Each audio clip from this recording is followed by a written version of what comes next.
Beloved children, my sweetheart little fellas, my beloved son, all of you, hear me, and hear me very well.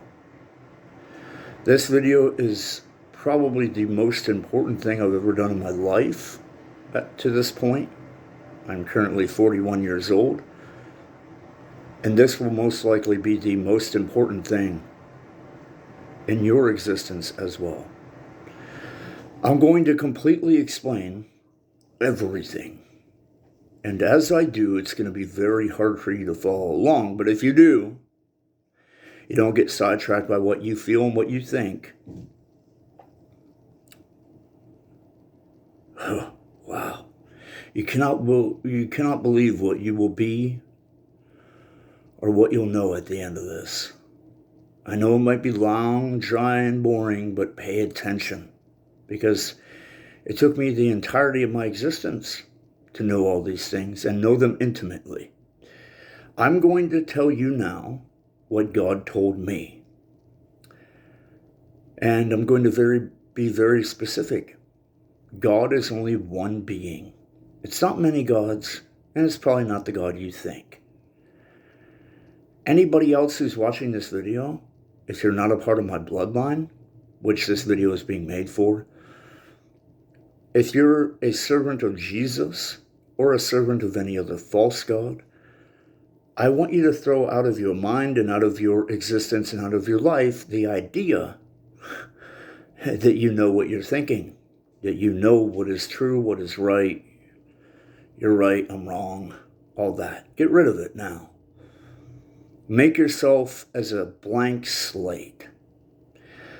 And I'm going to write down on that blank slate, which is you, the reality and the truth of everything, because the one and only God, the only one that exists, showed me everything, which I'm going to detail here. And don't worry, you don't have to try to remember it all because it's recorded.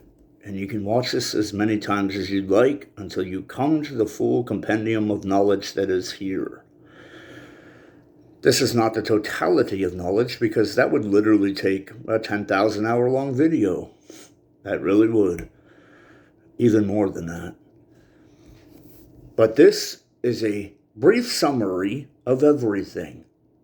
This is the overall highlights of reality of this universe. Tangible existence and intangible existence. Heaven and hell, everything, God. This is God. But to understand everything, you must know the backstory. This is going to be dry, long, and boring. But as I've been trying to instill in you, my children who have lived with me, Matthew, hallelujah, Elizabeth, Morgan, I have been trying to instill this into you. It's the long, sucky, boring way that makes you great. It's the things that you don't want to do that make you awesome. And it's not really about being great or being awesome. It's just about becoming more awake to the reality that you are in and blindly moving in. This is to unblind you and to wake you up to the reality that you are already in. You're already in it. So I'm going to explain where you are, what this place is. You, if you are watching this in the future, which I surmise you are, if you are of my bloodline or you know about me, you may have heard many different things. I'm going to tell you everything of me so that you can hear it from me. And here's the deal. I'm not going to lie. I don't need to lie. I don't need to lie because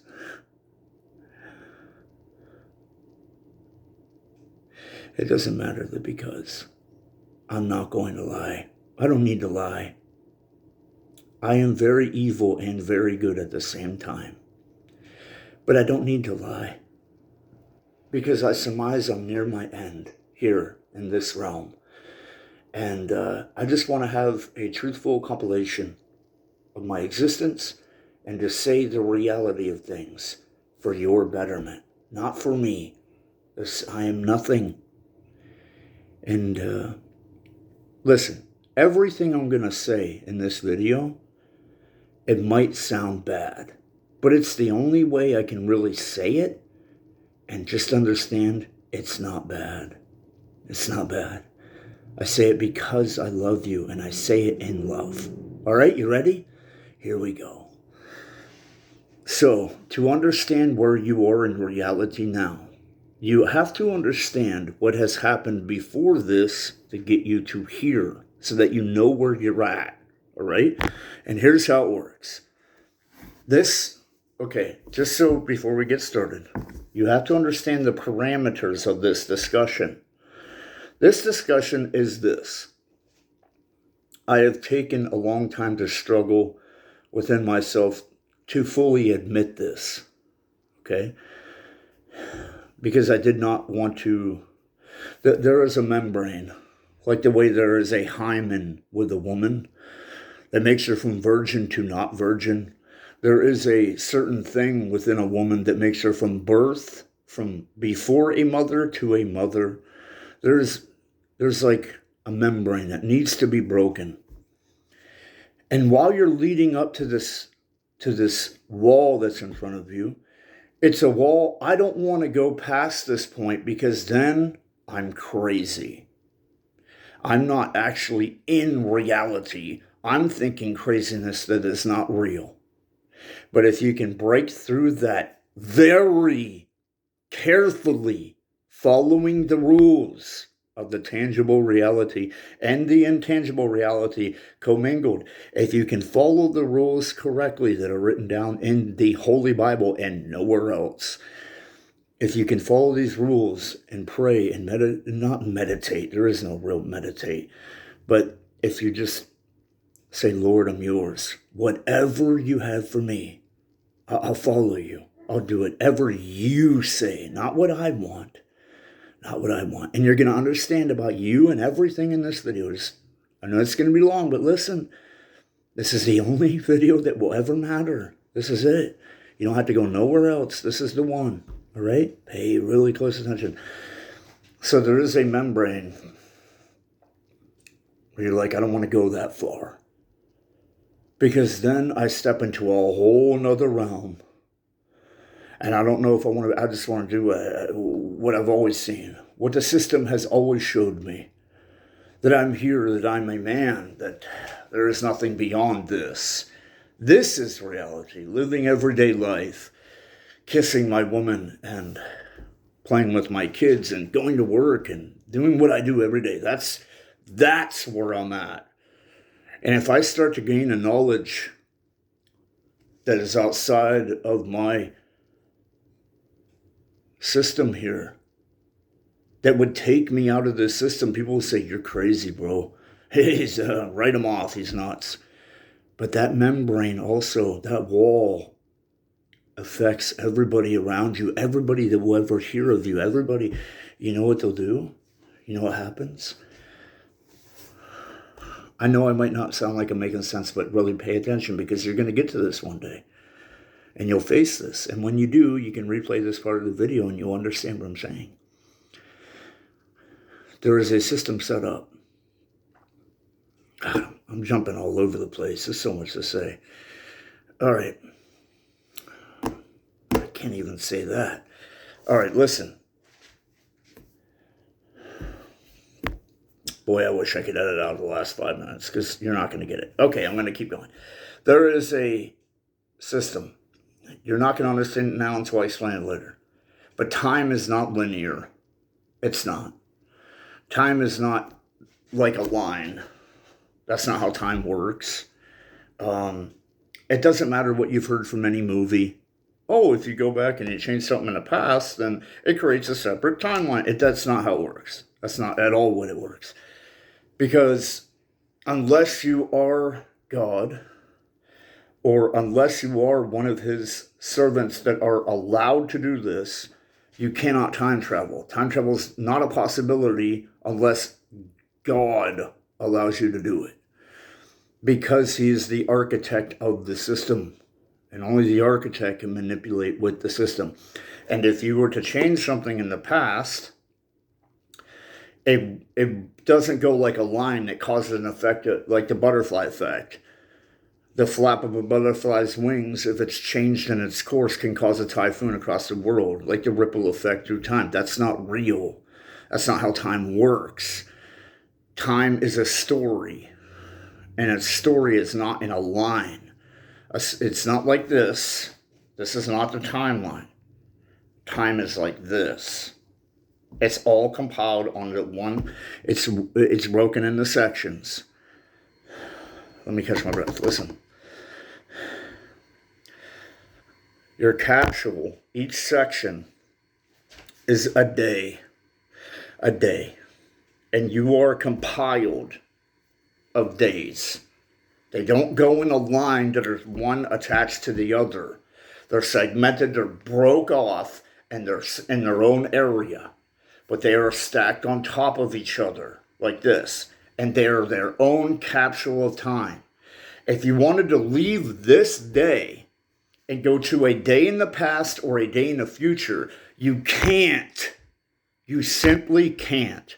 Because it's a story that's being written. Listen really close. It's a story that's being written. And unless the author, God, unless the author says, for this, say the story's just about you, right? You are capsules of days. Every day that you go to sleep, every time you go to sleep, the world around you, you are in it with everybody else. And the totality of this world is like a bubble. But it's many different millions and trillions of bubbles at the same time within an overarching bubble, right? And here's how it works. So you are alone in this. You go to sleep and you wake up. Maybe you haven't slept for 2 days. It doesn't matter because the day resets itself based on the perimeters of yesterday's choices. So it's like this. This is time. I'm explaining time to you. And I'm explaining who I am. And you have to understand what time is for you to understand this membrane that you don't want to break unless you have the guidance of God and He allows you to do it. Because then you can step into a new realm. Okay? And I'm not talking about time anymore. I'm talking about you stepping into a higher form of yourself. The place where God wants you to be. In the many different evolutions of you. To become your end prize. The state that you are in now is not the state that if you continue to grow, and it's a very complex system to explain, but if you continue to grow in it, the you that is now is a separate entity by itself that will not exist in you when you evolve to the next level. This person is segmented in their own area. You are not even you right now. That's reality. You are a version of you. Let's get back to what I'm saying here, because it's too much for you to understand right now at this moment. But listen. So, every day is like a capsule. And for you to break that membrane into the next level, not money, here's what it is. The secret is already given to you if you looked close enough. Solomon asked for one thing. He was allowed to have anything from God. And he was asked for one thing. And he gave the most brilliant answer I don't even think I could give. He said, give me wisdom. Wisdom. Let me explain something to you. All the money in the world, it's fake. It's fake. Whether it be bars of gold or colored paper that has no real value, you can't eat paper, you can't eat gold. It does not help you're not even going to understand this terminology, your astronaut meat suit. It doesn't even help it. So it does not actually have any value. It's like this. If one day everybody's minds were wiped and I had my own gravel pit outside, I could suddenly say, guess what, guys? These white, the white stones they have for specific beautiful areas for gravel, like a sidewalk and there's white stones on the side of it. I could have that on my house and say, nobody's really understanding what that is. I could say, hey guys, guess what? This is worth whatever your currency is. Oh man, this is an exorbitant amount. If you have one of these, oh man, and you could use this object to manipulate entire courses of economics based on you having 1 million of them, but saying that they are extremely rare. They're extremely rare. Don't worry, guys, we're on the same subject. It's all compiled into one. It's extremely rare. And I can manipulate the entire system based on how many I say exist. Like diamonds. Like bars of gold. It's not real. It has no real value. And I know that that small piece of information, once you learn it singularly by itself, it can really destroy you. It can actually destroy you once you understand that this none of this is real. We're all playing a game that's not real. That we've all agreed to rules that are not real. That we've compiled ourselves from what God said and we misinterpreted it and we built an entire civilization and shopping malls at the bus stop. Okay? This is the bus stop. None of this is real. This is a dream, okay? But here, let me explain to you. So we're going to get back on course here. But I just want to say, nothing in existence, it's not even important. It's not important. Some of the dumbest people I've ever seen in my life. So when you have real wisdom, you can look at them like, oh my God, bro, how have you even existed this long? How have you survived in a system that you don't know anything about? You're blindly fumbling around, touching all the buttons, all the instruments. You're moving things around, and you're pushing this lever up. You're pushing that button. You don't even know what any of it does. You're just guessing. You're blindly just moving around, just touching everything, like inside of an intricate spaceship or something. You don't know what any of the buttons. You don't know what any of the instruments do, and yet you're touching everything, and you don't know anything of what this thing does. And that's what all of you are doing. You, my children. You who might be watching this, that's what you're all doing. You have to sit down. You have to read the owner's manual to understand what you are in so that you can properly work each thing. Like, you can't just go around doing everything. Oh, it works out here. I'm going to risk this. Risk is like this. Hey, guys, I don't know anything about this. I don't know what's going to happen when we push this button. But I gotta take a risk. I gotta stay motivated. I gotta take a risk. I'll risk it all. And if I push the button and we don't explode and something nice or normal happens, hey man, I'm a king. I figured it all out. Buddy, you stumbled in the blind in the dark and you pushed a button not knowing what would happen, thinking that there was only 2 outcomes. There could have been 10,000 outcomes. You didn't know where this was gonna land. And because you didn't explode, because your life isn't ruined, you really think you did something fantastic? You don't even know how to drive the spaceship. You don't know anything of it. You don't know how any of it works, what it's doing, what your adventure is. You don't even know what your end goal is. You don't know nothing. And people it's just so sad to see. Andrew Tate, Pina, this guy named Pina. All these different people that are influential all over the internet. They don't know what? They don't know shit. I'm sorry for my eyes. They don't know nothing. You know zero. And if you were here, I would look into your eyes whether you would want to commit violence against me or not. It would not matter. You are dumb. You know nothing. I barely know anything. I only know what I've seen. And I don't know the totality of the systems, and I'm just starting to work it. And I am telling you the truth. I am eons beyond you. If you could live for 10,000 years, you couldn't even get all the knowledge I have. You just couldn't.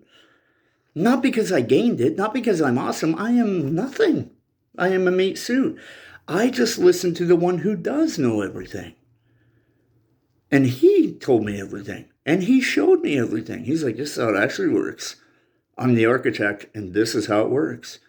So that's what I'm trying to explain in this video. So anybody that wants to say the greatest things in life You've heard this a lot, maybe. Maybe you've heard this a lot. What's the most valuable commodity in existence? What's the most valuable thing in the world? Now, if you have 0.5% of wisdom, you will say time. But you're wrong. Because you're in the same moment forever. Time is not flowing forward or backward. It's not in a linear line. You are in the exact same day, every day, forever. The only way that you can compile time in your mind as a line is by choices. Your choices of this capsule of today define the parameters of the next capsule that you will be in, which is the exact same day. You are stuck in a loop, in a bubble. And the bubble of today, all right, that's all it is. You are in the exact same day every day. And when you go to sleep at nighttime, the decisions that you made today follow into the next day and compile the system in which you are at. And you have to understand who you are and what you are in the system that you're in to understand what I'm even talking about. So time is not linear. Time is the same exact day replayed over and over and over again. And the story's already been written. And you cannot go back and erase it. Because, want to know why? Why? People talk about time travel. It's not even time travel. It's editing. It's editing. You're editing a story that's already been written, but you're not the author. You're just a character. You're not even the author. God is the author. He already wrote the story. And unless you are in league with him, fully submitting to him, trying to be, really, not on the outside for show, but really in your heart, you're really like, I love you. And I just want to know everything about you because you're my dad. You look at it like that. You're my dad. He may allow you if he sees it valuable, because he knows anything that I don't know. He knows everything I don't know. And if he deems it worthy, he might be able to say, yes, I will allow you to go back, right? Because I've already written the entire story. You're just in the middle. The story's already completely written. And you're in this area experiencing this part of the story. Say my arm. You're right here. I've already written all this. This is already done. You're going on what you think is a line. But really it's the same exact day with different options. So here's how it works. Here's a defined system by itself. It has its own parameters, has everything, right? You are introduced into that environment, all right? And that is day one. What are you, though? What are you? So here's what it is. Remember what everything I've said so far. Now it sounds crazy. It doesn't sound like it's together, but listen very closely. What are you? What are you? You have to know who you are to understand where you're standing. Everything that you think you know, forget it now. And everything you think you know what I'm going to say, also forget that. And also everything that you know the answer to, forget that. Because you don't. You really don't. Okay, let me just tell you. You're filled with the leaven of the Pharisees, and you're blindly stumbling around inside of a very intricate system that you could destroy the world if you wanted to. And the world is your world, your individualized world, and affect many of the other people. The more you obtain, the more you become, the higher you are, the more you affect. Okay? So very rich and powerful people is really who needs to listen to this. Everybody needs to hear this so that you can move in the system as well. But the very important people, Donald Trump, Elon Musk, I mean, you might think these people are phenomenal people, but really, they've seen one tiny speckle of a system, and they've really, whoa, that's the only real thing. In a total pitch blackness, I got this one little smidgen of light. I'm going to examine that so well this 1 centimeter by centimeter thing so well that I know how to work this tiny centimeter, not knowing that they have vast, endless centimeters and miles and eons all surrounding. You don't even know what you're looking at, dude. But you've learned how to move a little thing here and there, and you become super successful off it. Money is nothing. It does not matter. If your goal is to become rich and famous, my friend, I feel very sad for you, because that is possibly, and there are, almost infinite amount of levels, but that is possibly the lowest or among the lowest forms of existence, rich and powerful. None of that even matters. If you're looking to rich and powerful people as if, oh my God, they're so great, I got to listen to what they say, and because this guy has no money, I'm not listening to what they say. The guy that has no money, he might not have the success in any of his areas, but he has suffered, and that's where it really comes from. That's where real wisdom comes from. Suffering. That's where it comes from. And unless you suffer and prevail through the suffering, you are as nothing. You haven't even reached level 1 out of 1,000,000,000. You have reached nothing. So here's how it is. I'm going to tell you the linear story so that your mind can understand it. And here's the problem. You're already going to argue with the story and not really get it. Because you don't know who you are. But who are you? And I'll explain that as I tell this story. All right, you ready? Pay really close attention to this story, because this is the reality that we are currently in now. This is the overarching story, and we have our individual places within that story, and the story is being played out. This is the overarching story. Here it is. Before this tangible universe existed, there is a more real, intangible, super tangible, I like to call it super tangible, existence called eternity. That's the only way our human minds can kind of understand it. So here's what it is. There is another place, infinite, okay? And there is a being there. And he says, he being the greatest and the only one, so you can't really wager him, but he is infinitely great.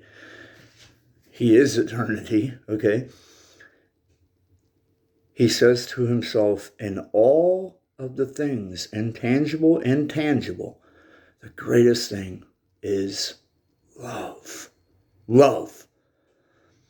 But how can I have... He doesn't need to ask these things. He just automatically thinks it. What time is it? I'm asking you right now. He's watching it. What time is it? 5:27. Do you need to explain that? No, you don't. You automatically know it. It's 5:27. I don't know. What time is that? What does it mean? You don't need to know any of that.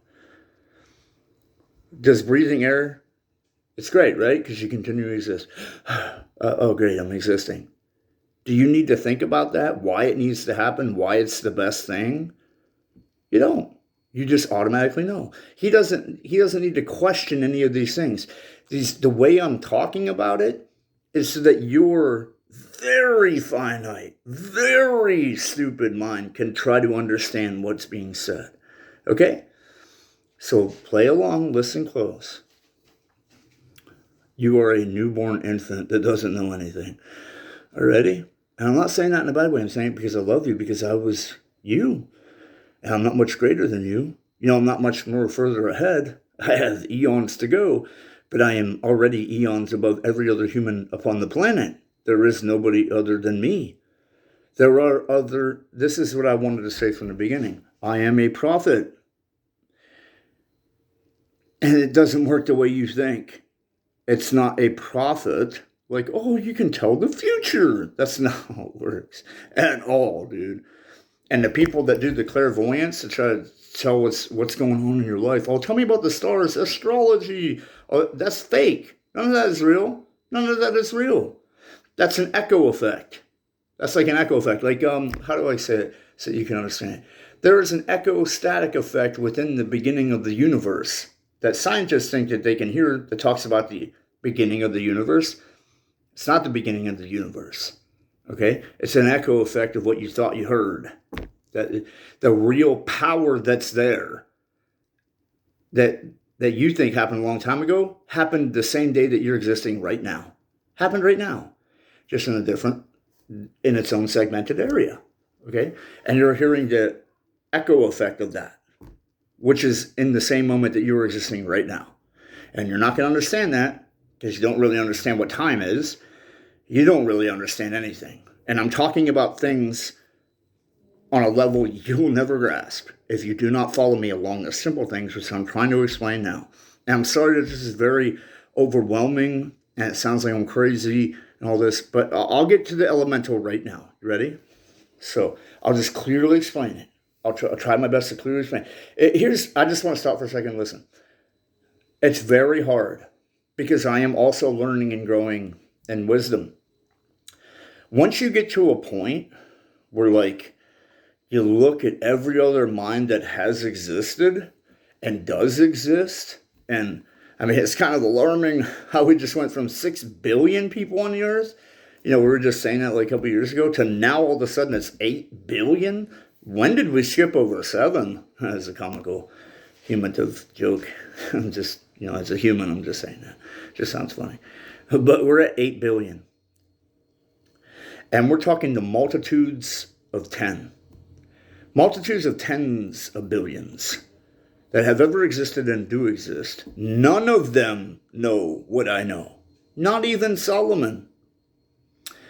He had a very good glimpse, but even I am further than Solomon.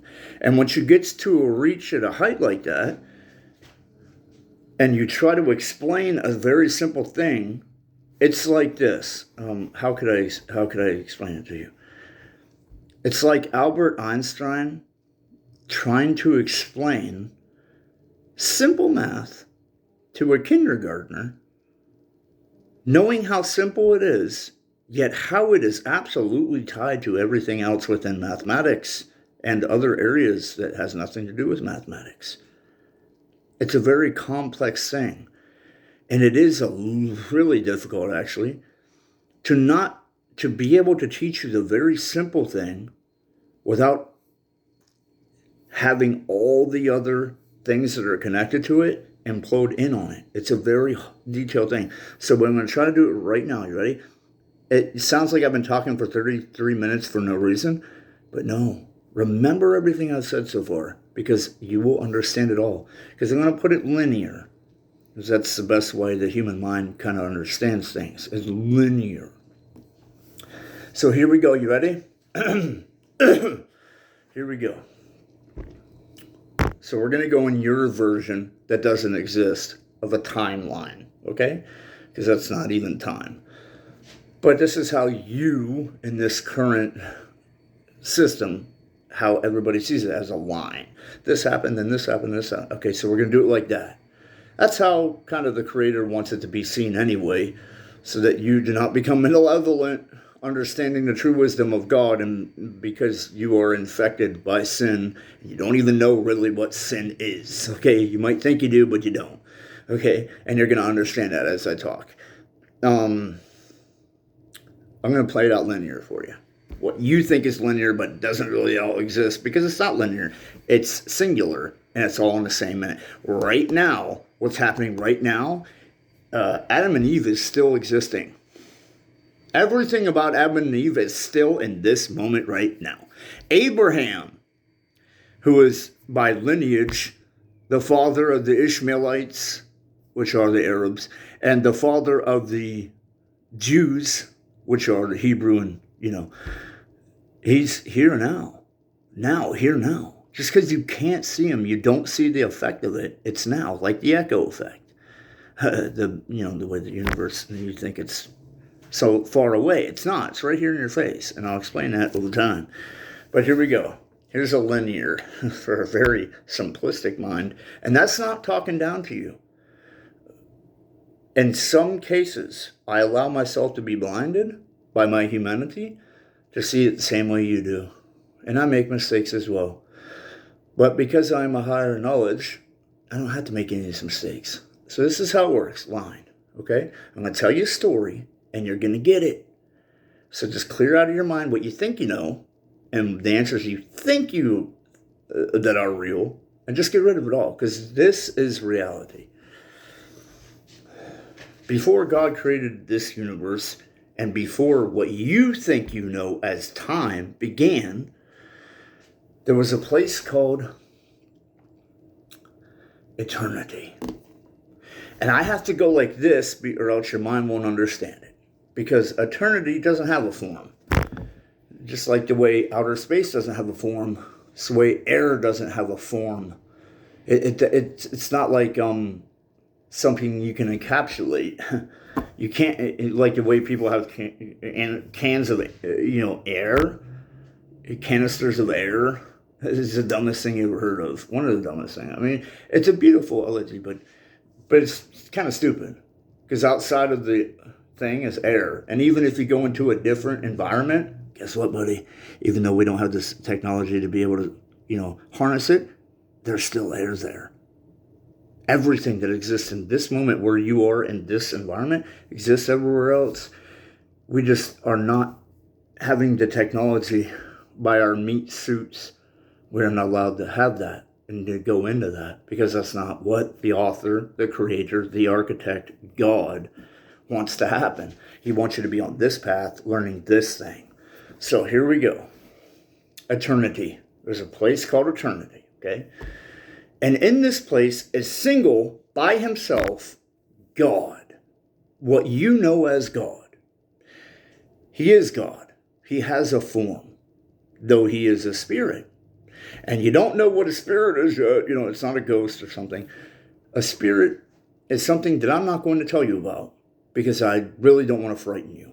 And I really don't know the totality of it yet, but I will soon, either when I go there and become it, as I am it already. So let me just say something real quick so you understand before we get on the timeline. What you think is this, okay, here's the timeline.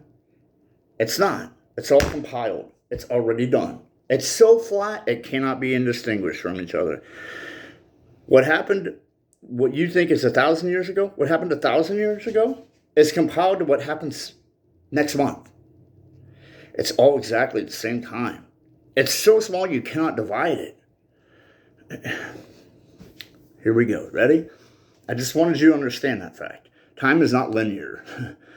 You're in the exact same moment as Jonah of the Ark. You're in the exact same moment as Elon Musk in the future. You're in the exact same moment as Jesus when he was on the cross. It's all compiled. It's all one. You don't seem... Time is not what you think it is, okay?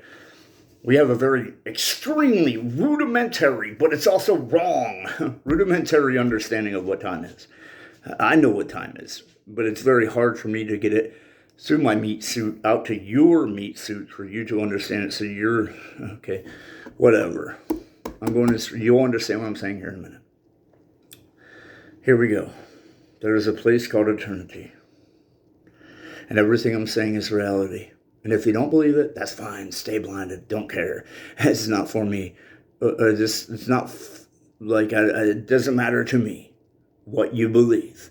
And I'm not saying that to be nice to you or not to be canceled. I'm saying that because I'm not really worried about you. I'm making this video for my children. And my children, you better believe what I'm saying. Because this is reality. Because I know. Because I am in reality. And you are not yet. And I'm going to bring you into reality. So listen to what I'm saying so that you can understand who you are and where you are. So that you understand how this works. In eternity, there is a singularity, but also a multitude. Two things that oppose each other can be right at the exact same time. And they can even be so right that they can inhabit the exact same space at the same time. God, who is infinite, is also singular. And though he was alone in eternity, we were all with him, even though he was by himself in eternity. And he expresses out of himself what is already here. He didn't make a new thing, okay? He just said what already was, but it was in him, okay? Like the way a seed, there is an entire tree within a seed, okay? So it's like that. So God is, and everything is in him. It's not him the same way that like you can pluck out an organ. It's not the totality of you. And like certain things in your body don't need to be there, like a rib or something. You can live without a rib. It doesn't actually have a real function to your totality. And say like your fingernail, like I'll use my pinky. You can lose your fingernail and it will not affect the totality of your existence. It will not. It is an unnecessary thing. So just because someone very malevolent or evil, like, say, a Hitler figure, existed within God, or something horrific like 9/11 happened, that existed within God, doesn't mean that it's him. The same way that if you lose your arm is not you. And it doesn't dictate your existence. Okay? Try to understand what I'm saying. In eternity, the singularity of God, yet everything that ever was, is, and will be, is all compiled into one entity, which is God, one entity. Yet it is various.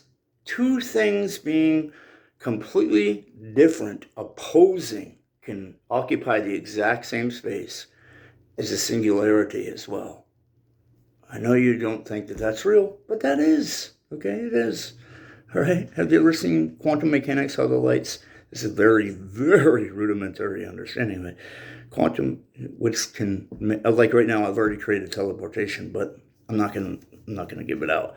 But the fundamentals of it is this: a light goes through, right, and its atomic structure, it can separate and go to the same area as if it was a singular event, but it's not. The duality happens because nothing is one, and one is everything. One is a trillion at the same time as one. They're both existing in the same, it's all one. Same way a tree is within a seed.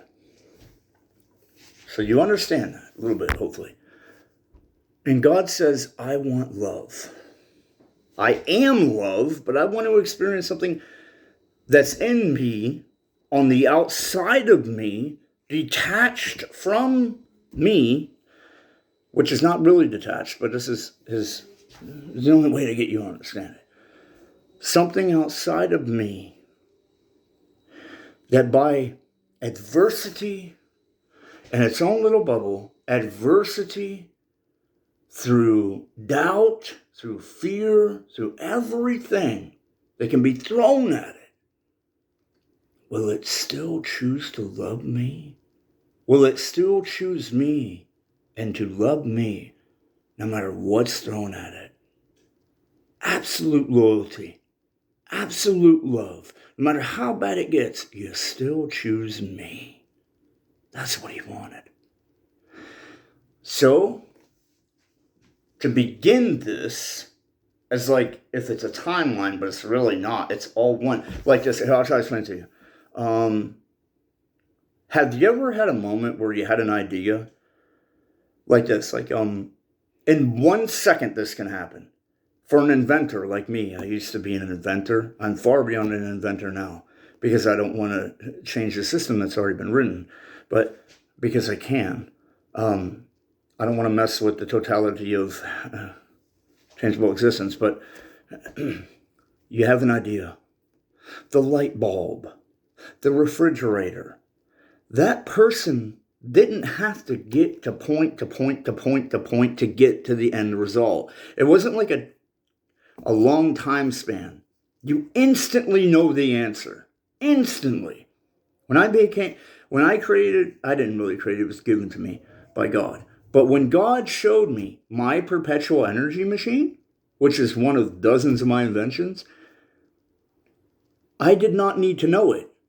I saw its full production, every step and everything, and its end result, and it working within a millisecond. I knew all of that information, R&D and everything. I knew how it all worked in 1 second. I knew the totality of it in a second. That's the exact same thing with God. He doesn't need to explain or to have it played out. He doesn't need to. He already knows it. He knows the end from the beginning. It's like this. You think you're in this moment right now. Say if you're watching this moment, if you're watching this video at the time that I am doing this video, which is 1,000 years ago and 1,000 years from now, but right here is what we've called 2024. If you're watching it right now, in this current second, with me, an hour or something after I upload this, I don't know. It's kind of scary because sometimes I go into uncharted waters and I don't really want to upset my Lord Father, and I also don't want to mess with the system that is. So sometimes it's like, I don't want to say what I need to say, and I'm just going to say it. Okay, I'm just going to keep on with it because I'm going into areas that I don't want you guys to meddle with because it could have catastrophic results. Like catastrophic, dude. Like I have an engine. There's some things that you know that none of you. There's not one living that should have this kind of power. There's none of you. It would be better that I just shut this off. It really would. But I want to give a little bit of understanding of what's happening because it doesn't seem that anybody knows what's happening. So I want to give that to you because I never really understood it until God showed me. And I want to be very careful with what I say because some of you are so stupid to think that you could take a part of what I said and chase after it to the nth degree, dude. And you'll compile something that could really break this system. You could break tangible existence. You would destroy everything. Like everyone was worrying about nuclear war. Imagine if you, right now, had a nuke. What would you do with it? Based on, you just, like this. Imagine like this. This is really what it is.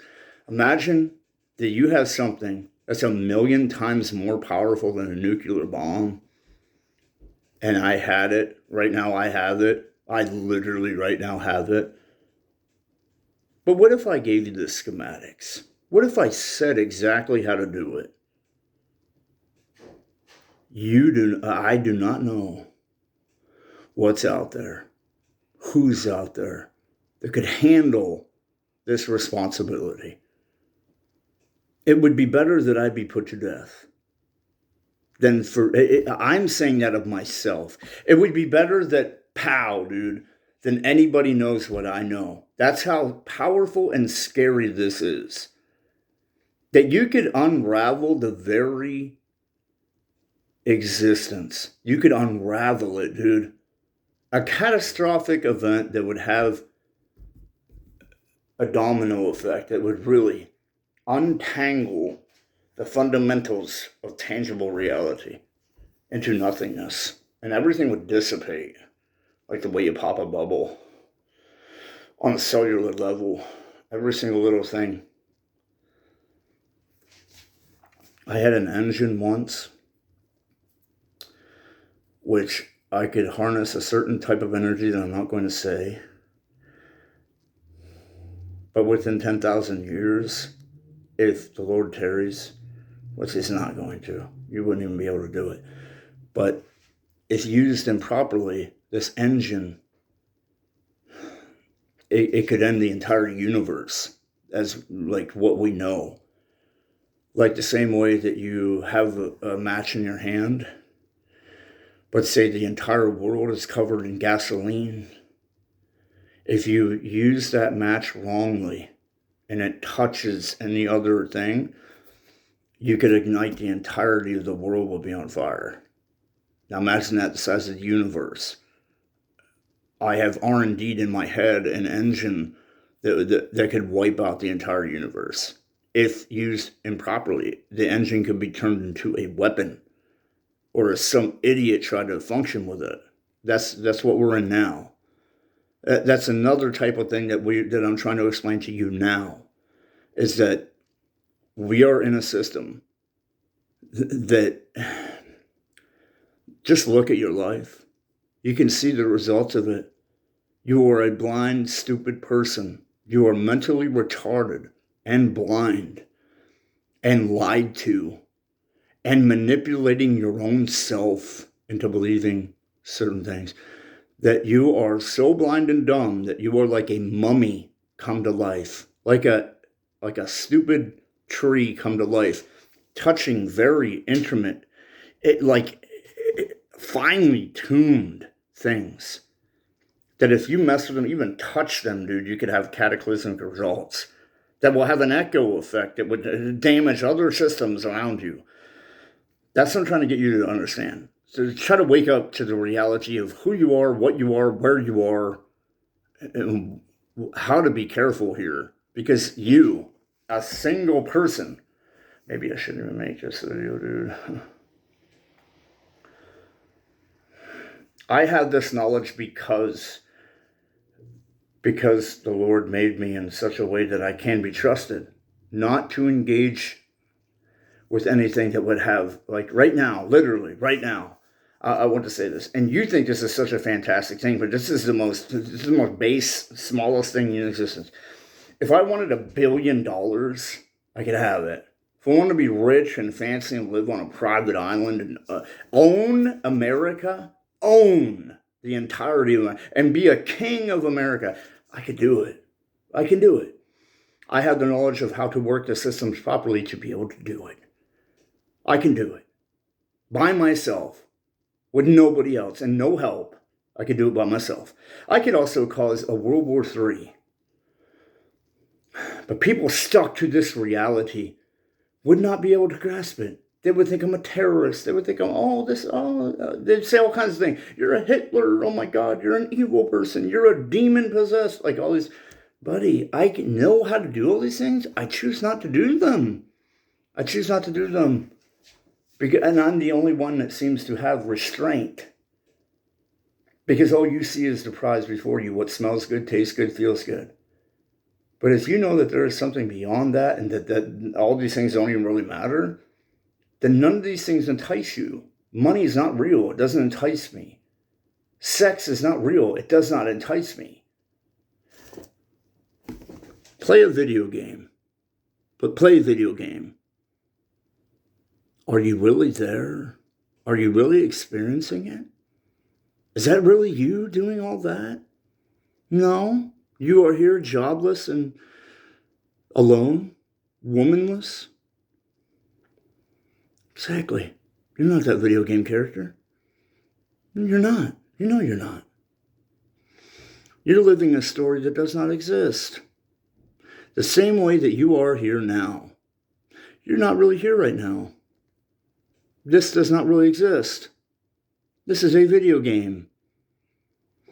And I'm trying to wake you up to the totality of and the reality of who you are. What you see in this image here is not really me. The makeup of my meat suit is not me. This is not me. Look at my face real good. You think that's me?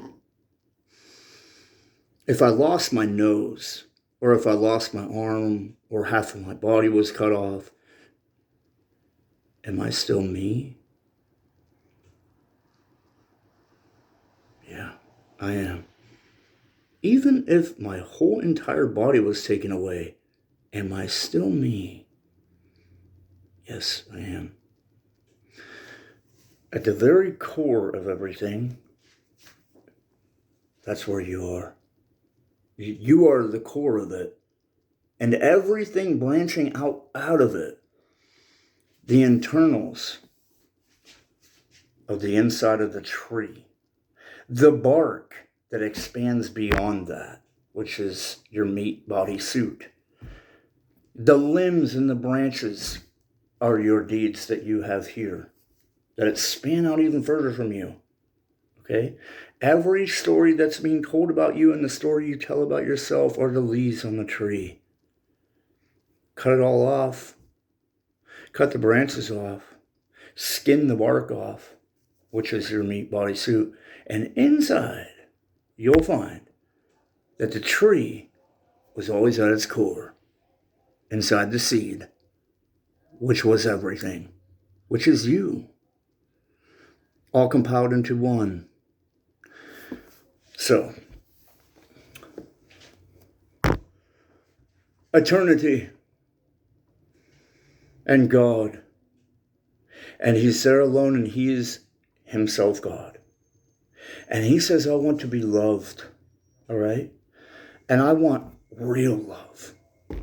So, he creates, it's the only way I can explain it, creates, but they already exist, okay? Because they're inside of him. And he is himself one. Yet it's all one, but infinite number of entities and beings, all in one. Occupying the same space at the same time, being singular and everything at one time. Trillions and billions, quadrillions, septillions. All in one. Wow. And here's how it works. So it says, I want something. I cut off my arm. I'm not me. Right? I cut off my arm is not me. I am me. You might even say your head or your brain is you, but that's not really you. It's what's powering you that is you. And your soul, what we like to call it, and your spirit is what is encased inside your meat suit so you can survive here. You will understand that here in a minute. And you are you. So he says, I'm going to let out, like you take a bunch of marbles in your hand and you're inside of like a place and you can span the marbles out. And there they all are. Pew, pew, pew, pew, pew, pew, pew, pew, pew, pew. And they were all just in me, and we were all a singularity. And though you are outside of me, you're not really outside of me. We're all a singularity. But there has to be space and time for you to understand this concept as a linear, and I blew it all out. And here's a speck, and here's a speck, and here's a speck, and here's a speck. And these were these angels that he let out first. Because, as I said, if you're an inventor, you already know everything from the very beginning. I know what my end product is. I know what the PEM, perpetual energy machine, the PEM, P-E-M, what that is going to look like on the day that I show it to the world, from the minute that I start to carve the wood into metal. I already know that minute what it will look like, and I know 15 steps ahead when I'm compiling everything and restructuring how it works and adding the electrical ends to it. Every single step, I knew what it was before I had it, and I knew what its end result would be and how it will affect things in what you understand as the calculation of time. In 50 years, I know how it will function. I know what they will say about it. I know how they will use that as a launching pad for other creative things that would build and build and build. So, as like the tree is inside the seed. So, from the very second that I had the idea, I knew all of that. It was not separated in time. It's just to experience it, for you to experience it, I have to slowly show you how it works. And I have to get to the end result. But the moment that I thought of it, 20 years ahead, what would happen with it, that was already here at the very second that it was in my mind. That's what it is. That's how it works. So, when God created the angels, which already existed, has always existed, it's always existed. We have always existed. But in a linear, so that you can understand how it works, he made the angels. and said, these are your functions, and each one was very intricate on how they were created. Okay? And one of them, okay, that was created was put in a very high position. Very high, which we would think is very high, but really it's like the dust on the ground, dude. It's like the lowest. If you have an expanse of infinity, you can't even calculate. Then you can't even calculate anymore. You might not understand what I'm saying, but if you have 100 quadrillion, you can calculate where you are based on the numbers. But if you have infinite, then there is no beginning and there is no end. You cannot calculate on what level you're on. You can't say on number 800,753. You can't. Because you are an infinite, that has no beginning, has no end. You can't wager where you are. That's how high he is. You can't even wager how high he is. He's so high you would never understand it in 50,000 lifetimes how high he is. There is no number for it. Infinite is infinite. Infinite is in its own separate category. There is no numbers and numbers that go up until you eventually reach infinite. No, you are on a separate train track. Here's numbers that exist, and you can keep counting and counting and counting forever. Infinite is on its own track. It always exists. There was no end. There was no beginning. It is permanent state of being. When God said, tell them who I am. When I go to tell the children of Israel who sent me, who tell me to do these things, who should I say your name is? He said, I am that I am. I am infinite. I am. I am infinite. I didn't have a beginning. I always am. I am always. Always. Forever. It's an existence that does not end. As the way that you understand how you live and you grow up, you get old, you die. It's like a projection of it. And then eventually your body stops. It doesn't matter. You are forever. You are also forever. But you are not the eternity that is God. You're not on the same train track. And the only way to transfer from the number train track of counting however high you can get up to the infinite train track, the only way to jump tracks is to allow God to assimilate you. Is to allow God to take you and you become one with God. That's what he showed me. ELO-bo-HIM. It is two words compiled into one. ELO-bo-HIM Ministries. It's Elohim, which is the name of God, one of the names of God, that how we can understand who the real God is. His name is Elohim, which is many and one at the same time. People are so dumb that they even argue that God could be singular and triune at the same time? How does that work? I'm a Muslim. I could not. Dude, buddy, you're at caveman level. You don't understand how numbers work? You don't understand how... That's why when I tell you guys like this, people, let me just tell you, just for an understanding of what you understand where I'm at right here. If you could scale me compared to everybody else. Here's how it is, okay?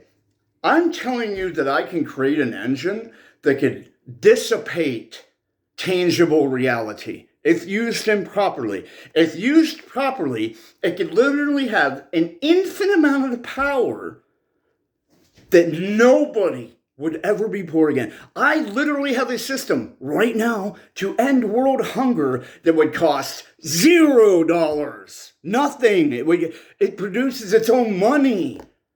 It produces its own food. I could make that right now. But here's the problem. All the rest of you who think you have a position of power, who are blind and dumb, walking around touching everything, not knowing how anything's really going to work out. Hope this works out. We do this. I took a risk and I made this choice. You didn't do anything, buddy. You blindly walked around and stumbled and touched everything, and then a reaction occurred. That's what happened. You didn't know the system. You didn't know how to work it. You didn't know what you were doing. You don't know the architect. You don't know anything. You just blindly stumbled around in an area that you were not supposed to be functioning in, and you caused a reaction. And because it wasn't a horrific reaction, you think, oh, I know what I'm doing. So I'm in a position to bow or to block anybody else that would come into this area because I know what I'm doing. You don't know nothing, buddy. You're an idiot. You know zero. You don't know the system or how it works or how it functions. I do. I specifically do. Not as a way of pride. I'm just saying, I know how it works and you don't know how it works. I know the answer because the one who created the system and architected everything, he knows the totality of it. And he showed me all of it. And I know. I don't have the full compendium of understanding because you cannot fully compendium, segment, and compilate into a singular understanding the infinite. You can't. Because it's infinite in its own area. It's on its own track. A finite could never understand infinite. That's the reality. You are an ant compared to the sun. That's even the most messed up kind of example I've ever made. Because you think that you're on a continuum to something. You are not. None of us are. Not even me. I'm not even on a continuum to something great. Towards, like, as if I could get to God somehow, God level. It's not real. You are only... You are on your own separate train track here. A train track you can't get off of. In a compendium of who's great... The ones who are recorded in the Holy Bible, in all of human history, past, present, and future, and even beyond, they're the only ones that mattered at that specific juncture. In the totality of humans. But there's another book being written that's here. It's called Revelation.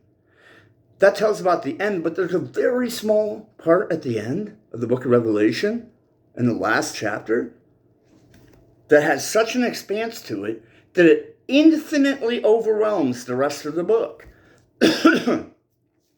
When Jesus comes back and sets up his kingdom, which is already here because there is no linear of time, it's all compressed as one entity.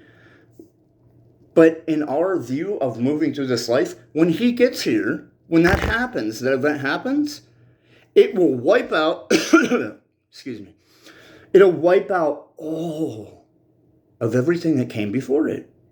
Everything. Everything. Do you understand? You're not really hearing what I'm saying.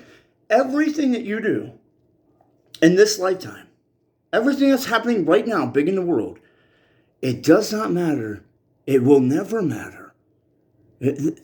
None of it matters. The entirety of human history will be erased. I will wipe the tears from their eyes, and there will be no more mourning. It will no longer exist because this will be all erased. And the only thing that will be kept is what? Not a jot nor a tittle will fall away from the law until all is fulfilled. Nothing's going to stop.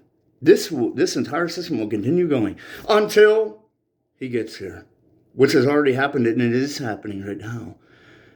Because like this, the number one, you have one. You can't go forward, you can't go backward. It's all one. It's all happening all at the exact same time. One. But for you to understand it, you pee on nothing. For you speck of dust to understand it, I had to take this one separate entity, this one singular thing, the only thing in existence, and turn it this way and try to show you how it all works in a timeline. But it's all happening right now. Jesus is being resurrected right now, okay? And I know I keep going back to this, but because it's all very relevant. It is relevant to what we're trying to understand here. So, God, all of this is happening as it's already happened and will happen. We're all in the same moment. God is in eternity. This is for your very finite human mind to understand this. God is in eternity, singular by himself, with everything that ever will come out of him, that from the beginning of time until forever, it's already compiled. It's already there. Like the way a tree is inside of a seed. And he says, here's eternity. This is the story. This is the real story. This is reality right here. I'll just say it right now. I want love, that it's real, that it's outside of me, that can be put into its own environment, like the way a scientist puts an experiment into a specific environment, has controls that stimulate the subject in a specific way to create a specific outcome. God puts us, very detailed, into this tangible reality, and we're going to get to that point, and he does all this. He creates this entire system so that all of us can go through it, but we're all compiled as one. But we all individually go through it. And he's trying to find one thing: absolute loyalty, absolute love, agape. That's what he has. And he's trying to, because he already knows. When I say he is trying to see if this will happen, that's just for your human mind to understand. He is already at the end. He already knows everything that was going to happen. The life that you think that is ahead of you that you haven't lived yet, it's already done. You're already there at the end. You are just being allowed to see how it all played out. You're not actually actively making any choices right now. You don't actually have free will right now. You are already on a story that's already been written, and you are in the middle of the story, yet you're always at the end, and you're looking back. When you look back 5 years ago and say, oh, it's a different person, I lived a different way, I had a different girlfriend or something. No, you didn't. No, you didn't. You are now. You are always now. There is no past, there is no future. You're always now. Okay, so understand that. I know it's very hard, but think about it for a while, okay? Ask God to reveal it to you. So, he puts out the angels. And the angels are like an instrument. They're not, people get this so wrong. They're like, oh, the angels failed, so they were God's perfect children, and God didn't want to kill them, so he let them come to the earth and angels do all these terrible things. Angels are not that. Angels... Our enemy, the devil that goes around like a roaring lion.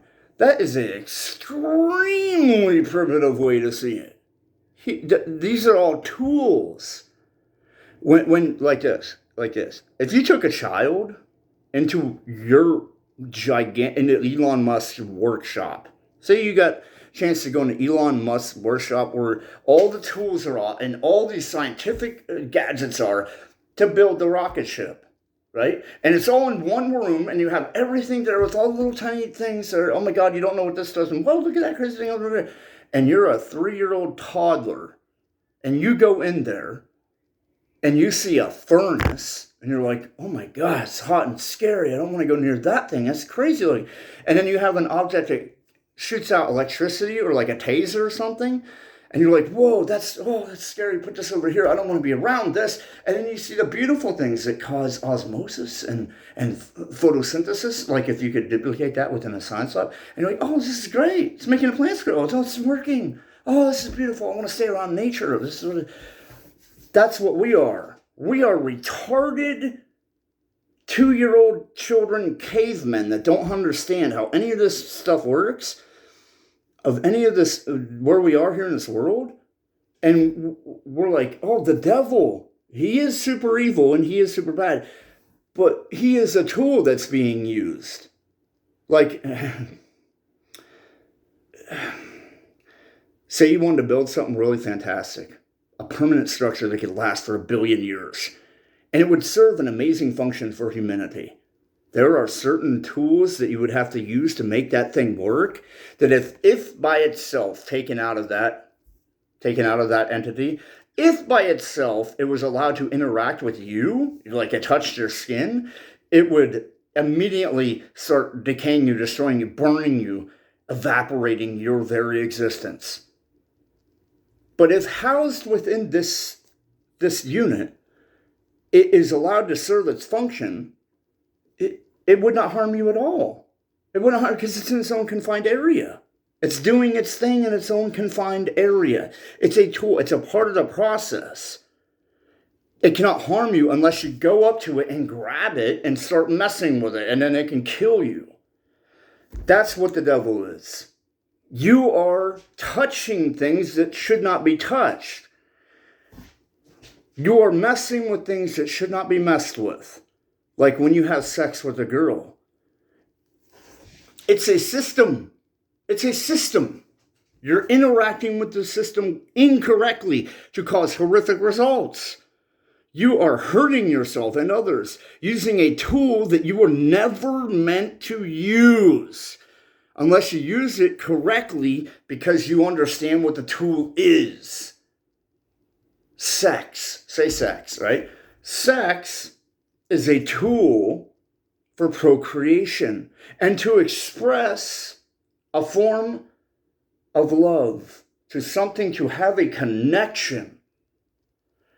Yet you are using it for its most base and primordial use of having certain things. I can't really, because I don't want to go into detail because it would really flip you out because you're not even a real entity. But you're interacting to cause a spark effect in a certain conjugated area to have a peak effect that you can get high off of over and over again. Oh, this is great. You can have sex and nut and have sex with a girl and she thinks I'm great. I have a big old dick and all this. That is the most primitive, garbage way of using it. It is a tool. The devil is a tool that you are not allowed to mess with because you are not God and you are not the creator architect to be able to do things with it. When the devil came in to tempt God about Job, do you think that was a conversation between God? Or did God just grab the tool that is Satan and used it to carve out the totality of what Job was, to have that hidden nugget taken out and be like, there it is. The perfected version of loyalty and trust and love. There it was. Within Job, that I had to use the devil as a grinding device to grind out down to the core, and I got it out. And the melting effect that it took, like the way a diamond is created and the compression of carbon, the way that's happening, the diamond wouldn't have been made. But that diamond's already in there. And you have to use a tool of compression and at the same time the tool of ripping it open with a grinder to get that diamond out. But it was in that environment. It was in that environment, compression, pow, dude, and the destruction and the hell and the that formed together, the perfection from that suffering and torment and hell and that environment that formed all the little molecules to come together and the perfect diamond. And it could not have happened. That diamond could not have been created unless it was in that horrific, most beautiful place of suffering and torture and torment of that environment. And the tool that it used to break open all those wounds of your life, to cut them open, and this is what it meant, and this is why you went through that, and this is how it defined you, and this is where it led you. The grinding tool, and there it is. At 40 years old, you made it. Your hellacious life, everything, your environment compressed of the torture of hell that no man has ever walked through, compiled this most magnificent gemstone. And here, after I've ripped everything away, and you seem like, it might look like I'm malevolent as God to cause this to you. No. All the molecules wouldn't have compiled into what you are unless I had put you in that environment. The total is the most loving thing in existence. Every hell you've been through, it's the most loving thing in existence, because if you had not gone through that, you would just be a specked out atom here and there and there and there of carbon and whatever it takes to make the diamond. And you would be slayed out forever. You would have no purpose. You would have no function. You would have no value. You would have no nothing. But God, in his infinite agape love and his infinite wisdom, said, you know what? I need you all as one. As the most beautiful thing that has ever existed, a one of a kind. And the only way that it can happen is if you look at me. Why did my grandma die? Why did my wife go away? Why did my children go into destitution? Why are my kids strung out on drugs? Why is my life hell? I'm dying of a disease. Why? This is a perfect environment. If you can trust God and you can love him and you can follow the blueprint that's hidden within the Holy Bible, and you can trust God even though you don't know all the answers, and there is no help coming, and there is no answer, you are in the compression and you are in the fire. And if you can know this too shall pass and I will survive this, at its very end, you have the greatest diamond. Something that could have never happened any other way. And he ripped it out. And Job, you know what it says about Job? The most faithful, good man who ever lived. The story of Job, one of the most faithful, he's a unique diamond. And everyone only talks about the suffering. That's all they talk about, the environment that he was put into. But did you see how he went from earnest, good, upright man? Have you considered my servant Job? He's that guy, dude. At the beginning. Then in the middle, Job's mettle is tested. And his friends, even his friends, they weren't really friends that were talking to him. They weren't really human beings talking to him. It was the environment, the pressure of the environment to make that diamond. It was everything that was needed within the suffering hell. His children dying, his woman turning against him and saying, curse God and die. The boils that was on his skin. He literally lost everything because he had to get through all of that compression, all that heat, all that torture, all that torment, everything you question. I have not done anything wrong to deserve any of this. As if it was a punishment. See, you think that death, destruction, hell, abuse, everything you think it was a punishment. That's psychotic. It's really psychotic. Once you understand the reality and truth, it's not a punishment. It's the most beautiful thing. I used to think the same thing. I thought, oh my God, dude, how my life's so hell. Oh my God, I suffered more than any human that I've ever even heard of. Like I don't know anybody on the earth that has suffered like me. And I'm not going to go on all the different things, but trust me, it's really unbelievable once you know the story. And then I stopped and I thought, maybe I'm not being destroyed. Maybe I'm being created. Maybe I was singing around the whole time. I'm not being destroyed.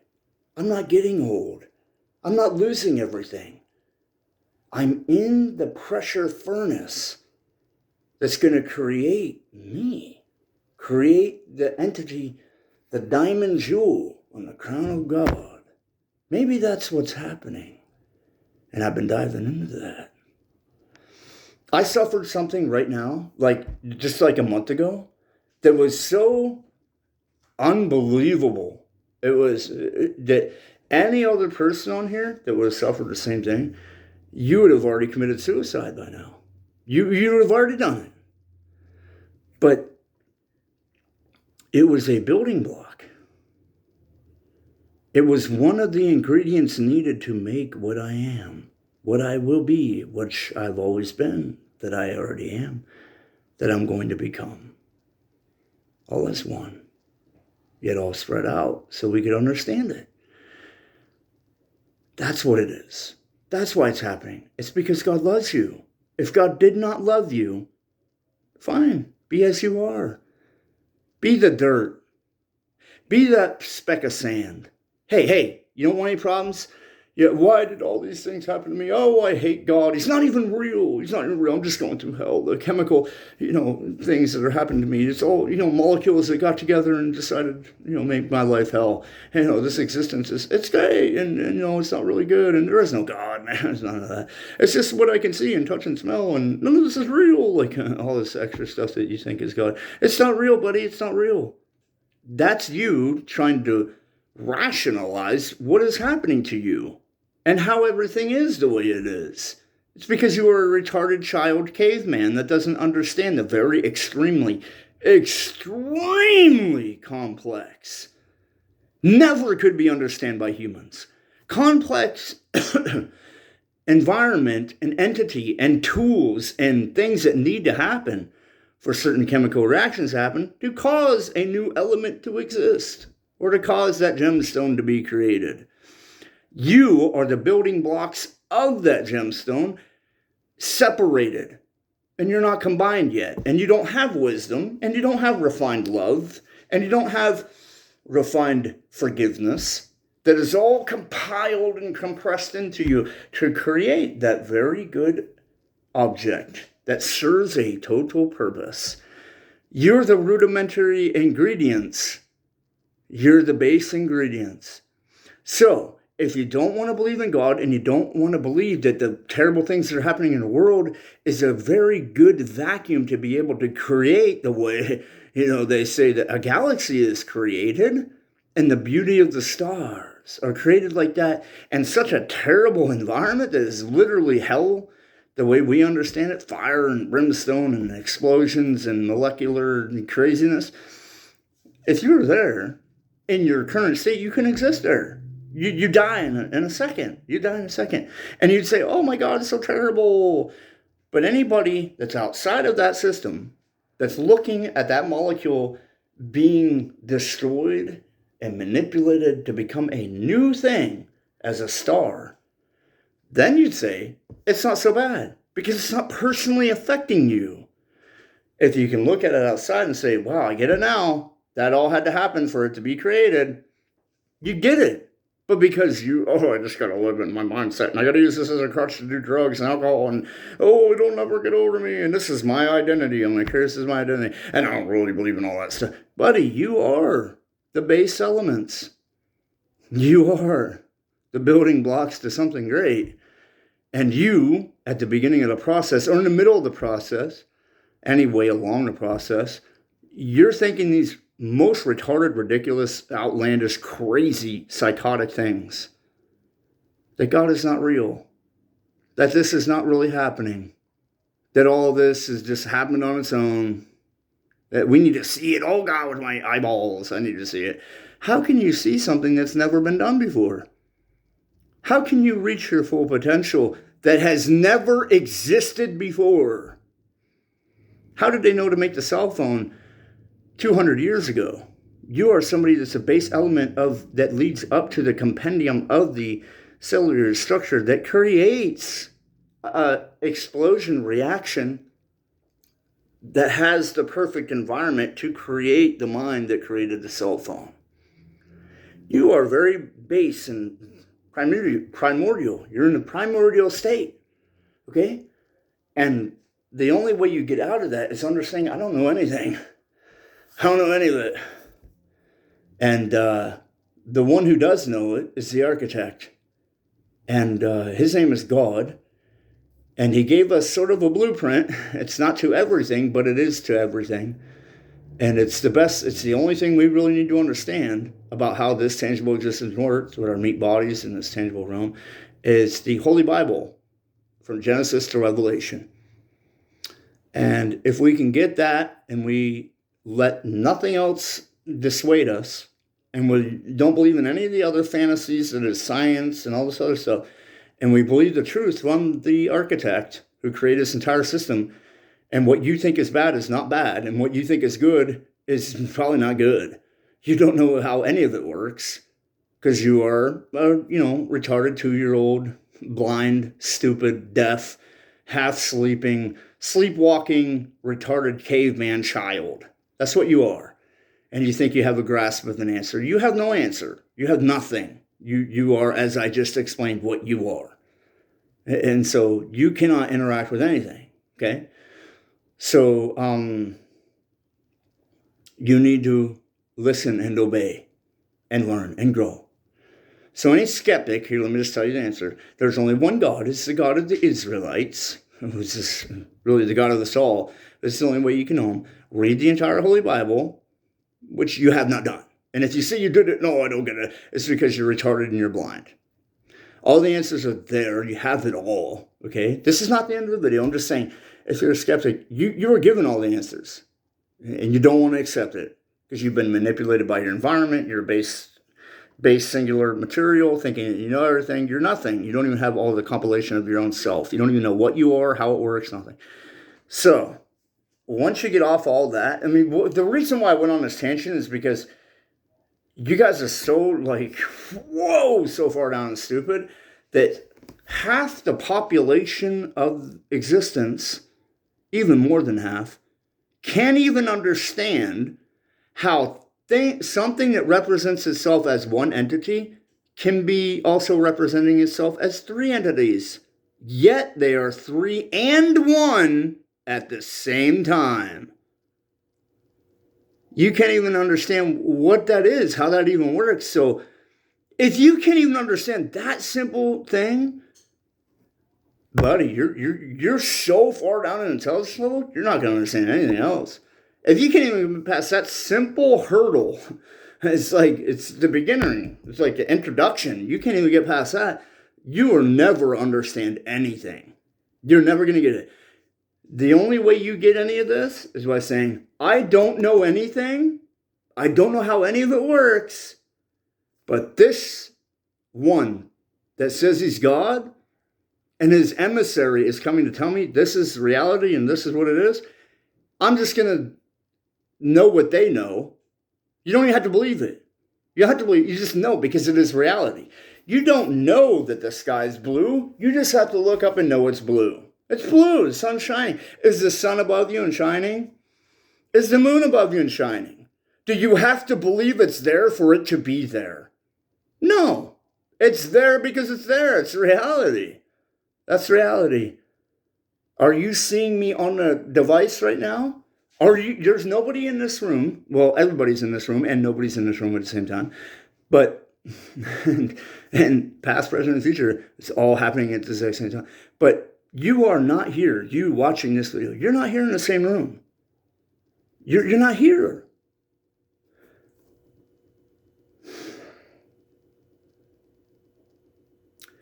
Let go of the doubt. Let go of the bullshit. Let go of it all. This is reality. You do not have to know every answer. It's probably best that you don't know most of the answers. This is an experience. You are not here in this moment. You're not here in this moment. You know what? I'm going to give you, this is not the totality of the answer. This is a very small part of the answer. But I'm going to give you something to elevate you right now. You're not here in this moment, and you are not who you are right now. You know what you really are, and you know where you really are, and you know when you really are. I'll tell you. It's not the full answer. It's like 1% of the answer. But this is infinitely higher than what you understand right now. Not infinite, but very much higher than what you are. Because infinite it doesn't have a beginning or end. But you're already at the end. You're already at the end. You're what you would say, what people who do drugs and like Joe Rogan and all these different people who eat mushrooms and psychedelics and all this, they're so dumb. They're messing with a system that you can really destroy your existence. And different dimensions, and I lived in all this shit. It's not real, bro. None of that's real. But here is what is real. You are already at the end. You're already there. What you are experiencing right now as you watch this video is you looking backwards. When God says, and every man will make an account of his life. When you die, you walk through the doorway of death and you're in judgment. You have to make an account for your life. And so right now, today, this day is the day of salvation. Listen, I'm just going to say a couple verses and see if you understand it. Today is the day of salvation. Today, now. This is the day that the Lord has made. I am that I am. Remember what I said about infinite? Eternity? Infinite? It doesn't have a beginning. It doesn't have an end. I am that I am. A day is as 1,000 years, and 1,000 years is as a day. 1,000 years is one day. You're all in one day. You're not separated from the day you were born. It's right there with you. You are in the day that you were born. You're already in the day that you died. Right now, the final product, the way that God sees, like the way I had revelations of my inventions, I didn't see, if I do this, and then I do this, and then I do this, and I do this, I'll get to an end result that leads to, changing the world or making a bunch of money. No, I already seen its very end. And the very second that I also seen every step that led up to its end, even the very original spark of the thought, all compressed into one, like a pill, and I swallowed it. And I knew it all in 1 second. Didn't need to be explained. And though it is as a timeline, it's not. It's all hidden in 1 second. The you that's watching this video is already in judgment. You're already there. And you will give an account for every thought, every deed, every word. Can you remember what you did?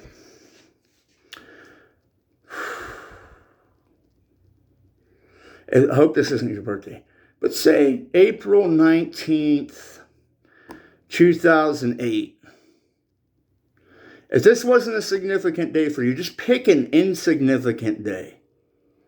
October 2nd, October 9th, to 1995. What were you doing that day? What were your individual thoughts? Think of it. What were they? What were you worried about that day? What were you planning to do? What were your future motivations? Not looking, I don't want you to look back at it and think of what you thought you were doing that day. I want you to literally be in that moment and tell me everything of how you feel, as if you are now feeling it. As if it's right now, 1995, October 9th. Tell me it now. Can you do it? You can't. Right? You can't. Right? You can't do that. You don't know what you're thinking that day. You cannot remember that far back. You cannot remember that intricately. So, what is the answer to that?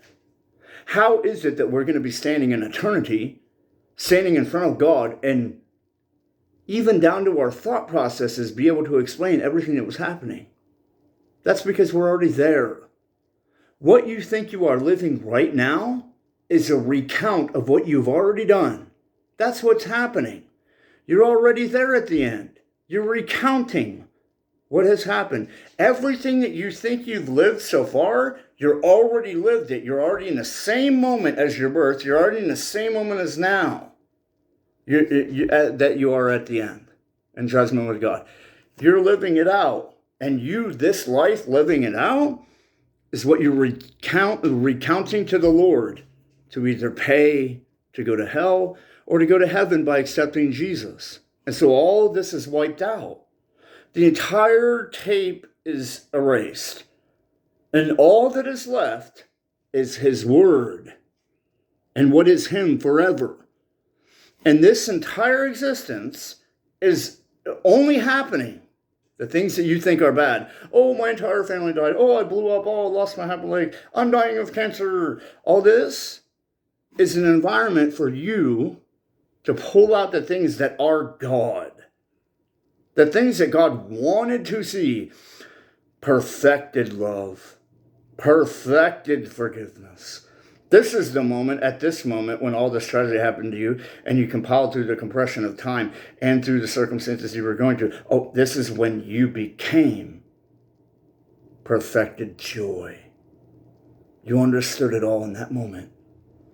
You are recounting your life as a base of ingredients that are being cooked to make a cake, yet the parts that were most intricate that God wanted are being plucked out, and all the rest of it will be wiped away. None of that was ever necessary. It was only the environment that needed to exist to pull apart these specific traits. And we're going to compile those traits, and that's the entity that you are. And because you love me and you love my son, Jesus Christ, who paid for all the other stuff bad you did when you were here just supposed to learn, then your entire slate gets wiped clean. All your memories get taken away from you. Everything and the perfected version that was what God was looking for of perfected sacrificial love. Sacrificial love, a perfected forgiveness, a perfected mercy, a perfected joy. All these things that you grew through reading the Holy Bible, growing with the Holy Spirit, taking on the conforming unto the image of Christ and the fruits of the Holy Spirit, not to act like them, but to allow them to create the scenario that you are in the fire furnace that is everything that is your life and everything that you believe, everything that you live by, all your daily habits, everything that's happening to you, the car accidents, everything is the environment needed so that your spirit, which is a dough, can be molded within that environment like an oven, to become the perfected version of these different things: joy, peace, love, forgiveness, self-sacrificial love, all these different things, to compile the real perfected version of you.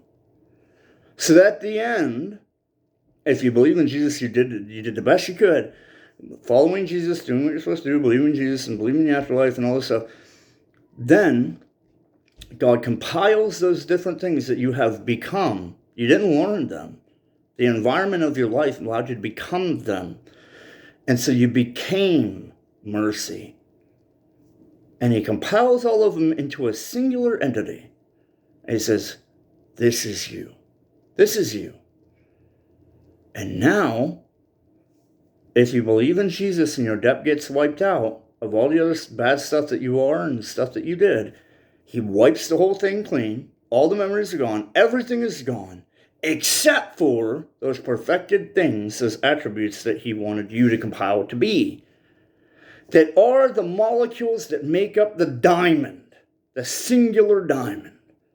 And then he takes you, that is that singular structure, which is the atomic structure, is perfected mercy, perfected joy, and he takes you and puts you into a new environment, which is called heaven.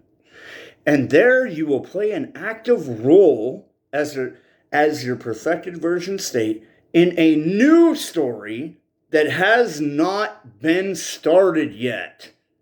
Because there is a hinge of time. The story has already been written and you're at the hinge right now, because everything will rush to the front as it is a singular entity. And that story is called eternity. But you can't start eternity until you have all the elements that go with it. And you who's watching this video, you one of my sons, you one of my daughters, you are not going to be you. The way your meat body looks, your hair, everything on this world, it does not matter. None of it matters. All that matters is that you are here experiencing this life to pull the entities, the atoms together that create the totality of the perfected versions of the good that was made within Adam before the fall, Adam and Eve. And I'm going to get to that here in a second. I know it's almost 2 hours, but listen. And once that's purged out of you and you become the perfected version of the attributes that are God, not the attributes that God displays, but that are him. Once you have those, and we're a little bit ahead of ourselves, you don't know the storyline yet, but as we have those, and we're perfected, then we'll play a role that I can't explain to you because it has not happened yet. There is an end. This tangible existence has an end. An eternity that doesn't have a beginning or an end, we're dropped into it. That's what death is. We're dropped into it. And once all of us are there and everything is done and a new heaven and a new earth are created, which is an understanding of now I have all the pieces to start the main story, this life, this tangible existence, the creation of humans, all this, none of this even mattered. This was to create the base elements of little gems that would play, and little tools that would play the rest of the story that is eternity. So this is a prelude to the real story. And this story is the middle section. Like there's 3 sections. And you have to understand the previous section to understand the section that you're in, which is this tangible life and human history. You have to understand the pre. So it's like this. If you could, you can't, but if you understood it in a way, here's eternity. Like it goes in a big line like this. And God wanted something new to happen in eternity that it's not based on, it's very hard to say because it's not based on time. But he wanted to create a new thing that had never existed yet has always existed. Because time collapses in on itself and it's all the same exact moment. Okay? But here, listen. Just try to follow me. So if you wanted to create something new, like a brand new system, like a whole new world or something, and like the way how the weather system and the way crops grow and the way your organs pump together to create a living meat body suit for your soul to be encased in, for you to be here as an active person in the world. Like the way that this world is, and I'm going to get to that in a second, to remember what I'm saying. The only way this works as a furnace to be able to create new things that don't exist currently, but already, I can't keep repeating myself because you guys will never get it. If you're in eternity and you want to make a whole new world that doesn't exist yet, you have to create something that's outside of eternity, an encased area that's outside of the timeline of eternity. And you have to put it in its own separate area, and you have to create the tools and the perfected things that you will make in that area and pull it all back into eternity with you to have a new thing that was not in eternity before, even though everything is all happening at 1 second. Pow, it's already done. Everything. It's all happening all in 1 second at the same time, compiled onto itself. Not many versions, but it's all one thing. It's very hard to describe through the human mind. Okay, so this is how it works. God wanted, he didn't want to create other gods. That's not what I'm going to say. He wanted to create babies. He wanted to create babies. Like true children of him that will love him for real, no matter what the circumstances, and not the love of like, oh, I love you, but I might cheat on you a little bit behind the background. I love you, but I gotta do things in my own best interest at some points in my life, and I'm gonna be 99% with you. No, he wants 100% pure love, dude.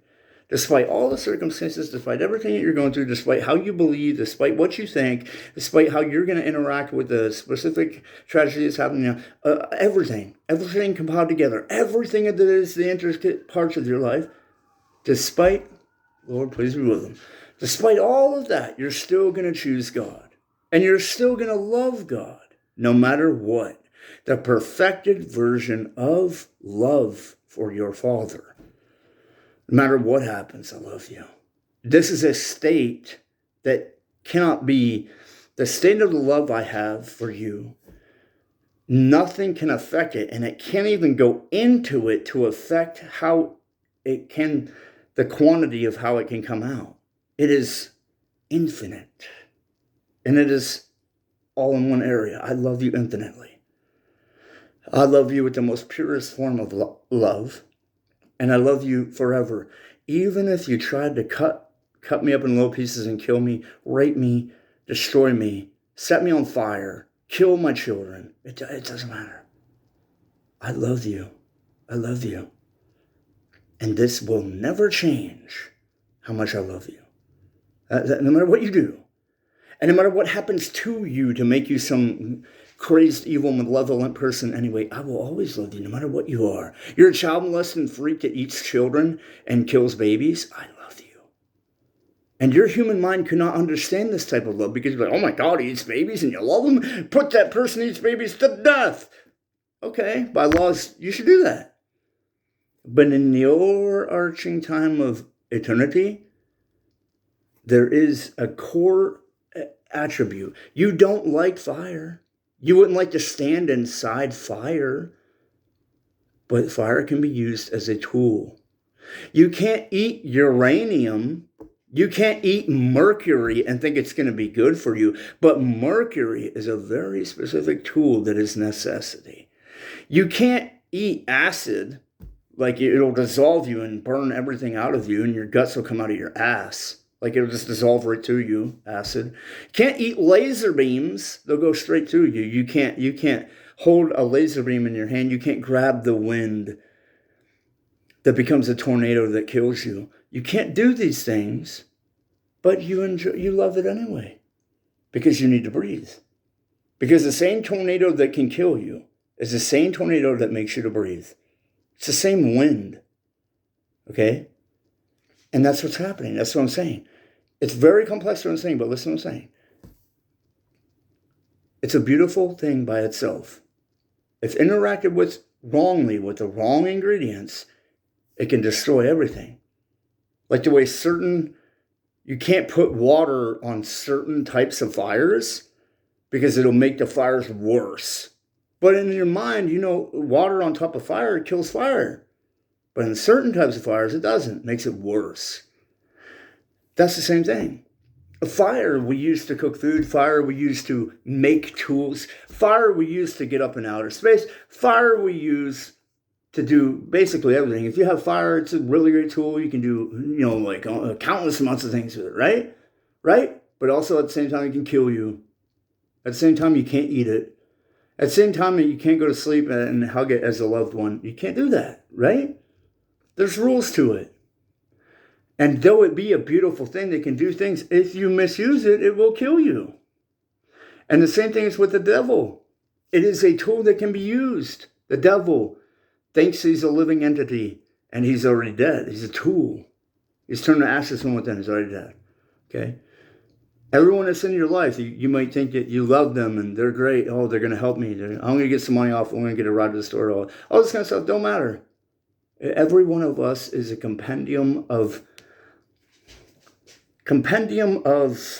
atoms that are the building blocks to create something new that does not belong in this environment called tangible existence.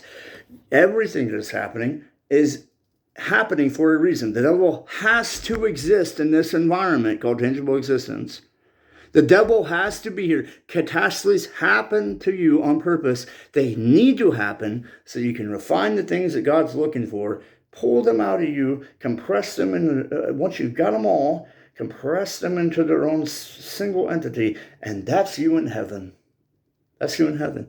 And if you don't want to do any of that, you don't, and you just get drunk all the time because I lost my loved one. I want to go act like a prostitute because somebody abused me. Oh, I'm going to go kill people because I'm mentally sick from being abused as a child.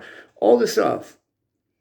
You knowingly choose to forcefully create a bad reaction to the system that you are being molded in. As you're like, I was traumatized in the past, so I'm just going to walk around like an asshole all the time, treat everybody like shit, get drunk all the time, fuck a bunch of different girls, be a drug addict and make excuses and hate God and why did this happen? If you are knowingly choosing to do these things, a reaction that was not meant to occur, but you are causing this reaction to happen. If you would have just chilled back, listened to God, obeyed the rules, and just allowed it to naturally happen, none of what you are going through would be even good. You would already be the next step where you already learned something new and compiled a new piece to yourself to be able to end your story here so that you can be a compilation of perfected attributes that can be an active participant in the new story that hasn't been started yet. Okay? That's what it is. And so, God is in eternity, and the first tools created were the angels. And the angels were tools. And one of the tools, they kind of had sentience. They kind of had free will a little bit. And they said, I'm a tool. And look how magnificent and beautiful I am. One of the tools thought this. And they're very low intelligence because God is infinite. He can't be measured, but these tools can be measured, their intelligence level. On a scale from 1 to a trillion, they can be measured. They're somewhere in that factor. And they can be measured. And they're not infinite to know everything all at the same time as one entity knowing all the answers and moving and living all the answers and being all the answers. He is the answers, okay? So he can't do anything wrong because he is. He's not love that he expresses love and he uses love to do stuff. He is love. He's not the hammer nailing a hammer. He is the hammer and the nail at the same time doing what they're supposed to be doing. He is it. He is truth. He's not saying a truth in the abundance of misinformation and lies. And here comes the truth. It's coming to say who he is. He is the truth. And if you don't accept truth, which is him, then you're in what? Lies and illusions and delusions. So anything outside of him is not truth. I am the way, the truth, and the life. So if you're not in Christ and you're not fully in him, fully submitting to him and in love with him, accepting him as your Lord and Savior, then you're not knowing how to work any of the systems because he is the way. He knows every blueprint. You're not in that. You don't know shit. You don't know anything. Excuse my language. As human meat suit, I got to say it a certain way. You're not in the wisdom of the way. You're not going in his compendium of how it works. You don't know any of the systems. You don't know how any of this works. You don't know truth. You are in lies and delusions and just fantasies, dude. He is the way, that is the blueprint, the truth, this is reality, and the life. And if you're not in him, you're a dead fetus. You're dead. So you don't know how to work the system because he is the way and you're not in him. You're not working by him. By him. He's flowing through you to work in this system. You're not working by him like the way electricity moves a fan. There's no electricity in it, so it doesn't move. He's not in you, moving you. So you don't know how to work any of the systems that are here. And the truth is not in you, so you are a delusion moving in a nightmare dream of darkness and you don't know how to do anything. And nothing that you are saying, nothing that you are, nothing that you feel is real. It's all fake lies. And you're not alive. You're a dead fetus inside of a womb. And you can have no effect and your name will never be remembered. The book of life. Your name will never be written. It's not remembered because you were never born. Because you were not alive in him. And you did not know the truth. And you were not functioning in the way. Which is the blueprints to be able to be in existence. You were not even existing. Though she lives in pleasure, she is dead already. You're already dead. You don't even matter. Everything that you're doing in this life that's outside of Christ, it does not matter. It will not, never matter. It will never matter. At a point, even to everybody who can remember it. Kanye's amazing shoes, Elon Musk's amazing rockets, nobody will remember this in the end. It had nothing to do with building your character to be closer to God. And it has nothing to do with the truth of the Bible that is God, that is the reality of existence. And so, when the end of the world happens, when all changeable souls have passed through this area of tangibility to refine themselves and become the characters they need to be in heaven or in hell, everything, when the world is done, when Jesus comes back, sets up his kingdom, all this will be wiped away. All of it will be forgotten. Nothing, even the elements will burn with fervent heat. Nothing will exist. Everything that you've lived so far in your life, none of it will be remembered. Not even you will remember it. Not even God will remember it. He will wipe it out so much that as if it had never even happened, as if it had never even existed.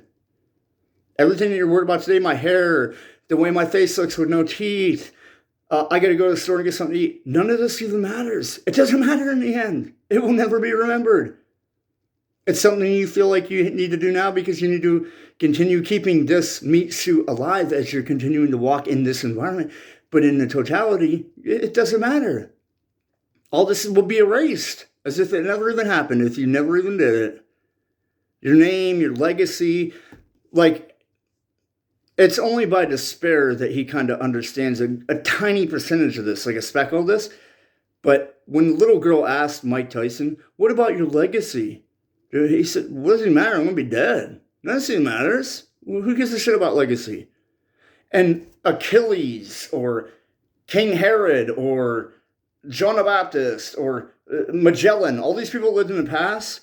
So like 200 years from now, if we look back, it's going to be Elon Musk and Donald Trump was a great president the way we think of Washington, George Washington. None of this will even matter. In 10,000 years, their name will be forgotten. In 100 million years, it will be like none of this even existed. Why am I saying that, though? And why am I making it sound so doom and gloom as if you don't matter? You are the most important thing in existence. Because if you make the right choices and you follow the right blueprint and you be really alive via him, via Christ Jesus, and you're really working in him, he is eternity. He is eternity. Him, all that he is, and everything that he wants to exist in eternity is the only thing that matters. And it's the only thing that will always exist, and it's the only thing that will be remembered. It's the only thing that is. I am that I am. Current. I am that I am. Not am that I was. I am that I will be. I am that I am. Forever in the perpetual state of this. I am that I am. That's the only thing that matters. And everything that you are experiencing right now is just a furnace to compile, like the way that pressure and heat makes a diamond. Everything that you're experiencing, every tragedy, everything that you're thinking, everything that you're being led by, everything in your environment, everything that you've been raised to believe, everything about you, it's just a furnace to be able to create a specific trait in you via many different experiences and furnaces to compendium of you, the compilation of you. When the sickness took away your parent and you had to learn tragedy and loss, that was a building block to a tool that formed a piece of you. That if you harnessed and focused on why God did that happen, how can I harness this? What do I learn? What is the moral of the story? You will begin to see a perfected reality out of you. A perfected version of an attribute. I understood what joy meant when I held my firstborn son. I knew what it meant. And it could not have happened. None of this perfected joy that I understand what it is. I seen a glimpse of it when I found the love of my life and I married her and we had a son. That joy you felt in that very second that became who you are and what you strive for, that you would die for your kids, that could have only been experienced if you would have went through the hell of your life that you've lived for 30 years to reach that moment. Every hell you've ever been through to reach that moment. And then your woman that you fell in love with had to have 50 fights. And then all the horrific, violent tornado that was your relationship to lead to the moment of we understand each other now. And now all the hell we've been through has made us stronger. That we could copulate and have a son. And the pregnancy was so traumatic and you being so stressed out. How am I going to fend for a family? How am I going to pay for all this? Take care of my wife and son that I have to do this, and all this stress. All these things were like elements coming together inside of a furnace that created a scenario that couldn't have happened any other way to lead you to the end result that is the joy that you felt when you had your son from your soulmate that you met. And in that moment, it's not about your son. It's not about you. It's not about the woman. It's about creating the environment of understanding that specific trait, joy. As long as I have this person, this son, and this baby, and this wife, and this environment, I have it. But if you can understand that the environment only existed to show you that it exists in you, the joy was already there the whole time, and that it just had to be needed to be brought out of you by the certain events that happened that led to that moment, then you can understand it was always there. God was always there. He put it into you like the way a tree comes from a seed. And once you start to realize that and forget all the side stuff, forget the woman, forget the kid, forget your soulmate, forget your life, forget everything that led you to that moment. Soon as you feel that perfected joy, you know that it exists. You have seen an eternal thing that cannot be destroyed. Perfected joy, pure joy. That is an intangible thing. Now you know God exists. Now you know that a whole new universe outside of this tangible, there's some, whoa, I seen it for a minute there. I seen it with my own eyeballs. There is a real thing called despair. There is a real thing called hatred. When they killed my loved one and I wanted to kill them, and I felt that, I'm going to tear you limb from limb. I will rip you to pieces. That's pure hatred. Pure, like there's no way you convince me not to kill you. I will rip you to pieces for what you have done. That right there, that feeling of pure hatred, that is an eternal atomic structure. The way that we can understand how it exists in a form, that is a thing from the eternity, from the place where God is at, that just invaded the tangible. And you that could not know what God is and what your spirit is and what this, what the afterlife is, you just saw a piece of it because you just felt it. The pure hatred, the pure love, the love that I would. It doesn't matter that my kids killed somebody in some freak accident. They're drunk driving. I love them no matter what. You can kill them. Kill me first. I love them to the maximum, to infinitely. That no matter what they did, they come crying to me. I'm going to fix what's wrong. You can even burn me alive, and I will sing them a song while they're crying, thinking I'm going to die. While I'm dying and they're crying, I'm going to sing them a song while I'm screaming out being burned alive. I love you, my sweetheart baby. So I'm going to say while I'm being, that right there, that emotion, that is a real thing from the spirit, from eternity that invaded the tangible. You got to feel it, you got to see it, and it interacted with you, and you did something that seemed so irrational and crazy to just step in front of the bullet. You would have never done that if you didn't have pure love. True agape love. You would have never done that. That if you didn't understand the love of it, that would have just been another random stranger that got shot to death. You wouldn't have jumped in front of the bullet. You didn't care about that. But then the agape, that perfected version of love, touched you, and you felt it, and you were like, dude, I would do anything. Nothing you could do could make me hate you. No matter how evil or sinister you become. No matter how bad it gets, I will never turn. I love you forever. I love you forever. That's it. Joy, peace, love, truth, reality, life, all these things are separated. And they're all one at the same time. But once you understand them, let's go back to the analogy. When you're holding your baby son and you have joy, I have fulfillment.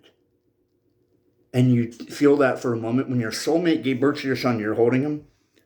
I am complete. I have joy, I have peace. This is pure peace. Right here in this moment, I have pure peace.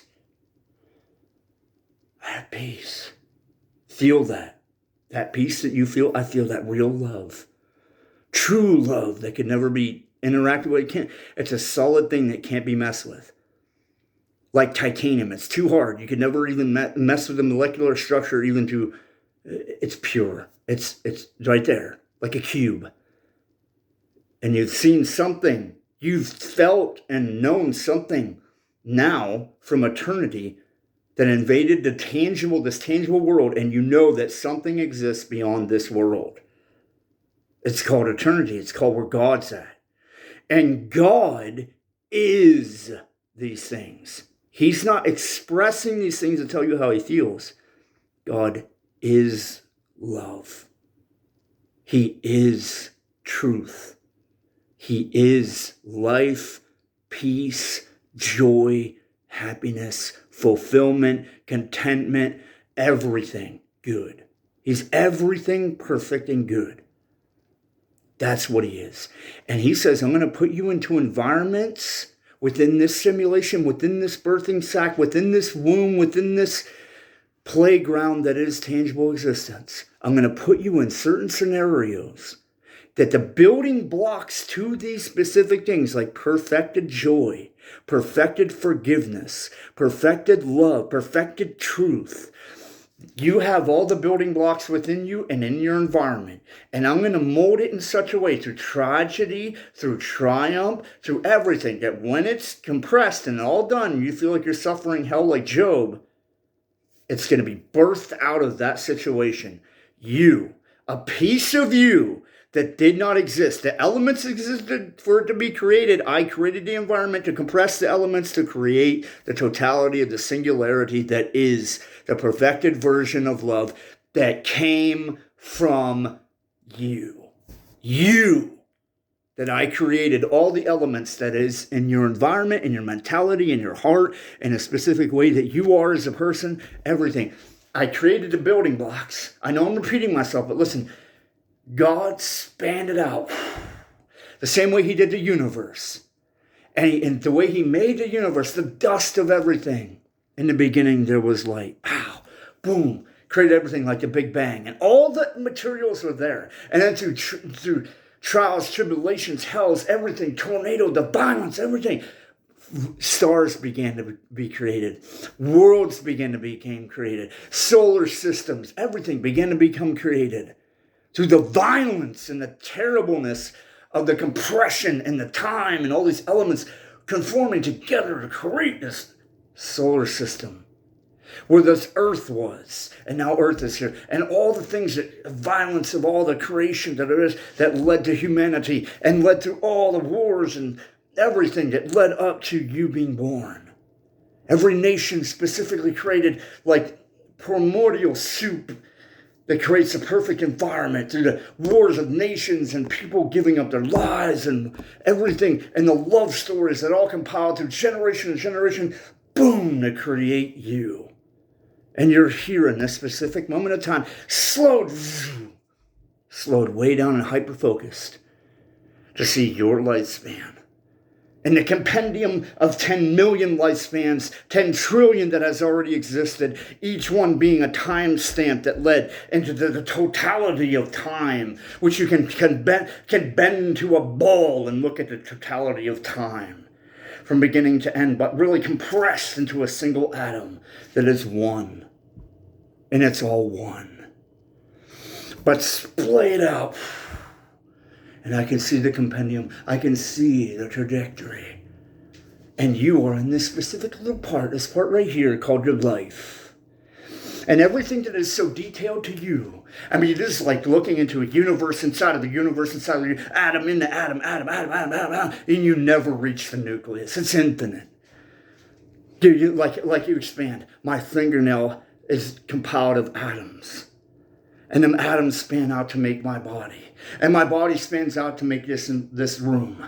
And the room spans out to make this town. And the town, the city, the state, this country, this world. And then outward, this solar system, outward, this universe, outward, this everything. It goes out far. And the more you get center detail, you can see through all the nucleuses, bust through the universe, bust through the galaxy, bust through the solar system, bust into this world, bust into this town, into this country, state, county, city, town, house, Morgan. Here I am, down to my molecular structure of how to comprehend, how to create the entire environment around me. Everything that I was led to believe, everything that I was raised by, my own thought processes, everything I've heard, everything I've listened to, my brain compiled it, and it is the perfect state to create these perfect elements. Love, faith, hope, truth, forgiveness, long-suffering, joy, peace, friendship, forgiveness. All these elements that are perfected. Boom, I created an element of forgiveness. It was forged out of the trials and tribulations that I went through. And it couldn't have happened. This element couldn't have existed via me unless it had been put through the hell I was put through. And I'm glad it all happened because it forged a building block of me. And this came all from God, who created it all, created me and everything that is. And he created it that he could fine-tune these things out of me to compile me.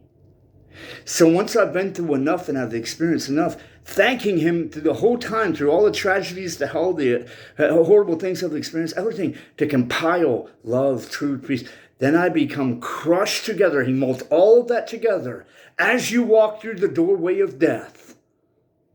As your mortal body dies and you walk through the doorway of death, boom, that's all collapsing on itself. And it becomes a perfected state of a single, all those little entities, love, peace, joy, happiness, faith, all that stuff is slammed into each other violently down to the molecular level. And it all melts together as one separate entity. And that entity is you. And if you've accepted Christ, when you walk to the doorway, poof, you're created. And you wake up from this dream world that was the test, this matrix, the simulation called tangible reality. And you walk out, and God says, well done, O good and faithful servant. You became what you were meant to become. And if it doesn't, if you don't believe in Christ, if you don't listen to Christ, if you don't build these things and understand why the suffering happened, guess what happens? You are judged like the book of a ledger. He writes everything down that happened, and you are currently feeling like you're living it now, but you're not. You're already in judgment. It's being played back to you, and there's no way you can say you're guilty, because guess what? What looks like tangible existence and reality right now, it's not really happening. This is the playback of where you already are. You're already in judgment. And this is being played back to you in real time, so you can't make excuses, because he can even see the thought process in your mind, because he's the architect that created the meat suit that is your tangible body to exist in this realm called tangible existence. He can see everything. He can see the little wheels turning. He can hear every thought. He can see everything. And you're living it right now. You're making the account with the choices that you choose every millisecond that you exist in this plane. And you're living the account. So when you get to the end, there's only two things that can be said. When the reel stops going, you know how they get the old reel, the two reels that go like this and they show a video, like a movie? When the reel runs out and says end of tape, you're saying, whoa, okay. I wasn't watching a movie. Or I wasn't really living. I was watching a movie. This life that I thought that was a life when I walked through the doorway of death, that was just the film running out of tape. There was no more tape left to the story. So at the end, that's the end. And when it says the end, bam, you walk through the doorway of death, and you're there in the reality. Like waking up when you go to sleep, and you wake up, and you're like, oh, everything that was so important in that dream, that wasn't real. This is real. That's exactly what it's going to feel like when you get there. You're already there now. And when you come back to the consciousness of it, it's dying and going back to heaven to be standing for judgment. And then you will have the video was just played. The video was just played of your entire life. You're living it right now as you feel like you're living it right now. We're already in judgment, and this is the replayment of your life. You've already lived it. It's already happened 10 billion times in a row. Because time is not linear. It doesn't go in a line. It's a single bubble. Like this. And you are living the exact same day over and over and over again. The only thing that differs is the choices that you make by the free will that God gave you. So every time, it's so extremely intricate that it can't even really be measured. But every time, like you do with you could use this concept, the butterfly effect. Like something that happens real small over here could have a tidal wave over here. Every single decision that you make, millisecond by millisecond, it rearranges your environment in your head, in your body, and in the world around you. Everybody doing this at the same time. Every decision that you make, I'm hungry, so I'll eat at 6:43 exactly. Like you didn't plan that out, but that's how it worked out. And that specific decision, the way the heat went off and caused the different molecular structure of the ceiling and how the ceiling kind of rotted away. All these things have a reaction to them. And all these tiny decisions you make down to the tiniest level do have an effect. And though you think you might live in day to day, a day, and it stacks up, it doesn't. You're living the same day. And when you go to sleep again and you wake up and it's a new day, you're living the same day over again, because the only thing that's different is when you made the choices, like while you were sleeping, it restructured the entirety of everything based on your choices. So like if you're like this, I'm going to smoke cigarettes today. Let's give this as an example. I smoked cigarettes today. I drank 2 liters of soda. Okay, and that's my choice for today. And then on the most microscopic scale, those choices have changed the molecular structure of you and your environment. It changed your money, how much money you have. It changed how the cells in your body have for your liver, for your lungs. It changed literally little things that you will never notice, okay? But you made tiny choices that changed the environment in which you lived. And then the next day when you wake up, it's a different place, even though it's the same. It's so tiny and minute, you won't even realize it.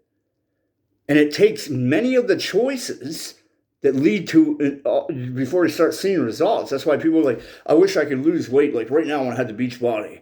I want to have giant muscles and all that. You're not going to have that, because it takes many choices, many resettings of the systems with the new calibrations. So you make choices, it recalibrates your environment and your body and everything about you.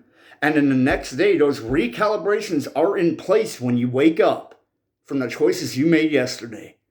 And then you continue existing in the same day that you just lived yesterday with the new calibrations of your existence in your environment and your body from the choices you made yesterday. And those recalculations, everything that you are now, everything that's in this current moment, happened from the choices of the last moment.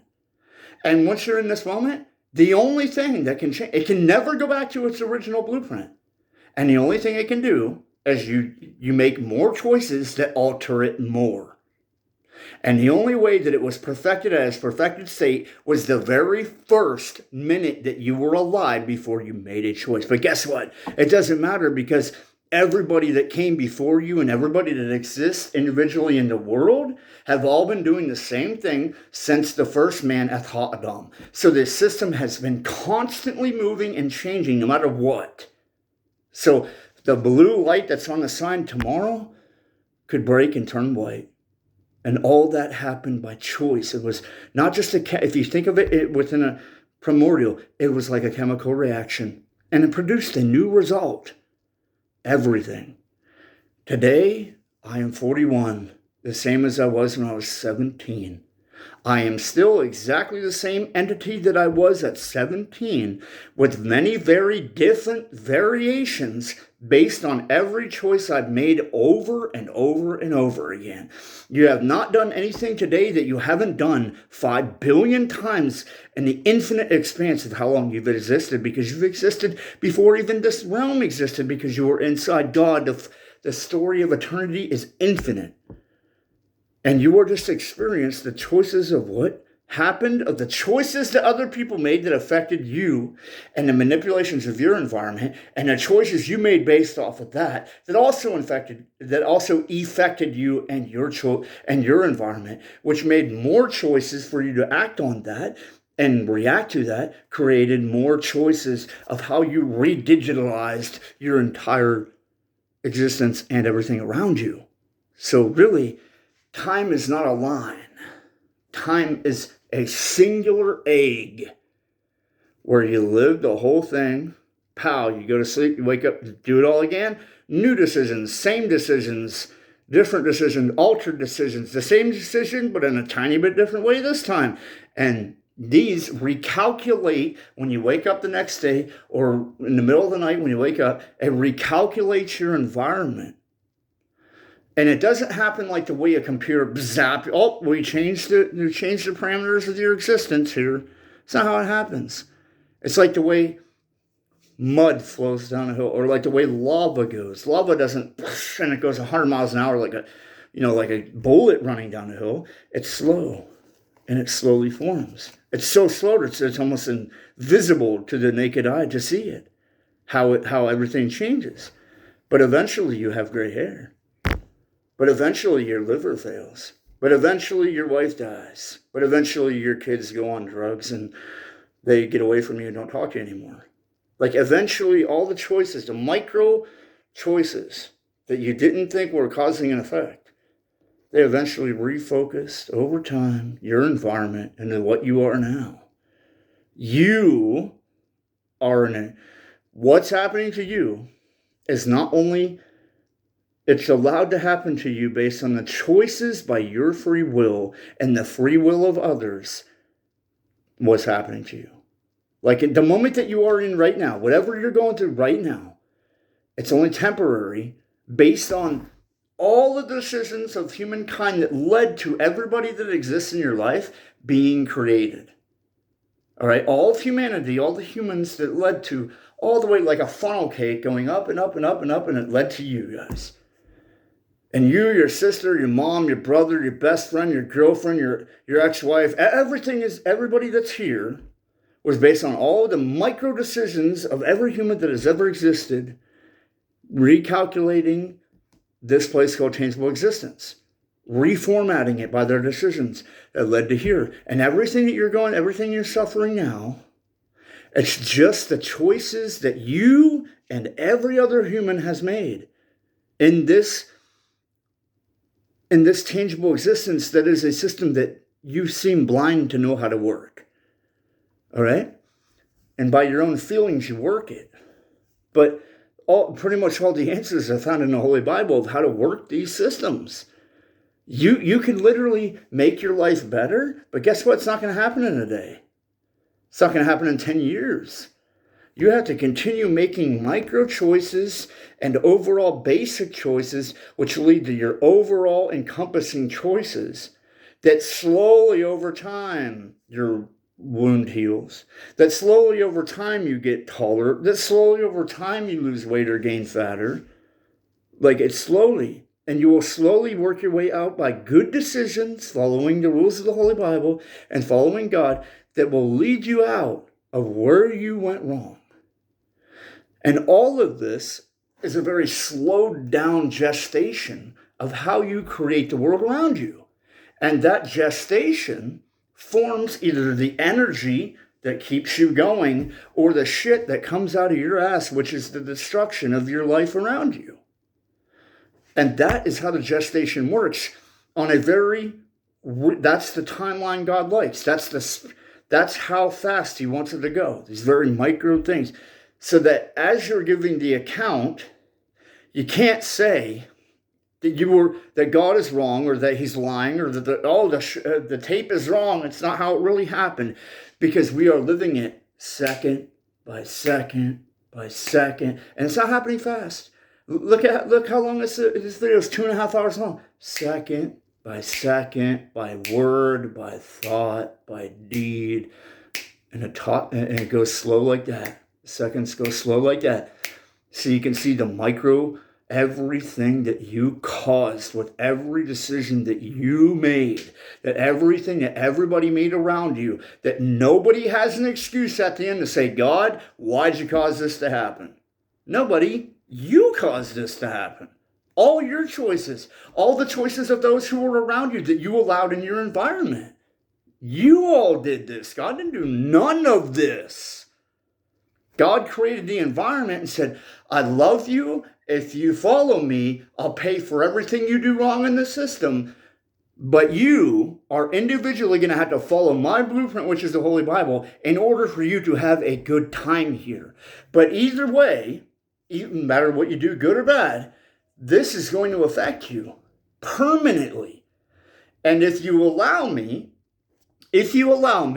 I'm going to have it in a way where your tragedies are going to make it so that perfected attributes are going to come out of you, like perfected forgiveness, perfected love, perfected self-sacrificial actions, perfected responsibility. I am responsible. I must do this because it's for my honor. Perfected honor.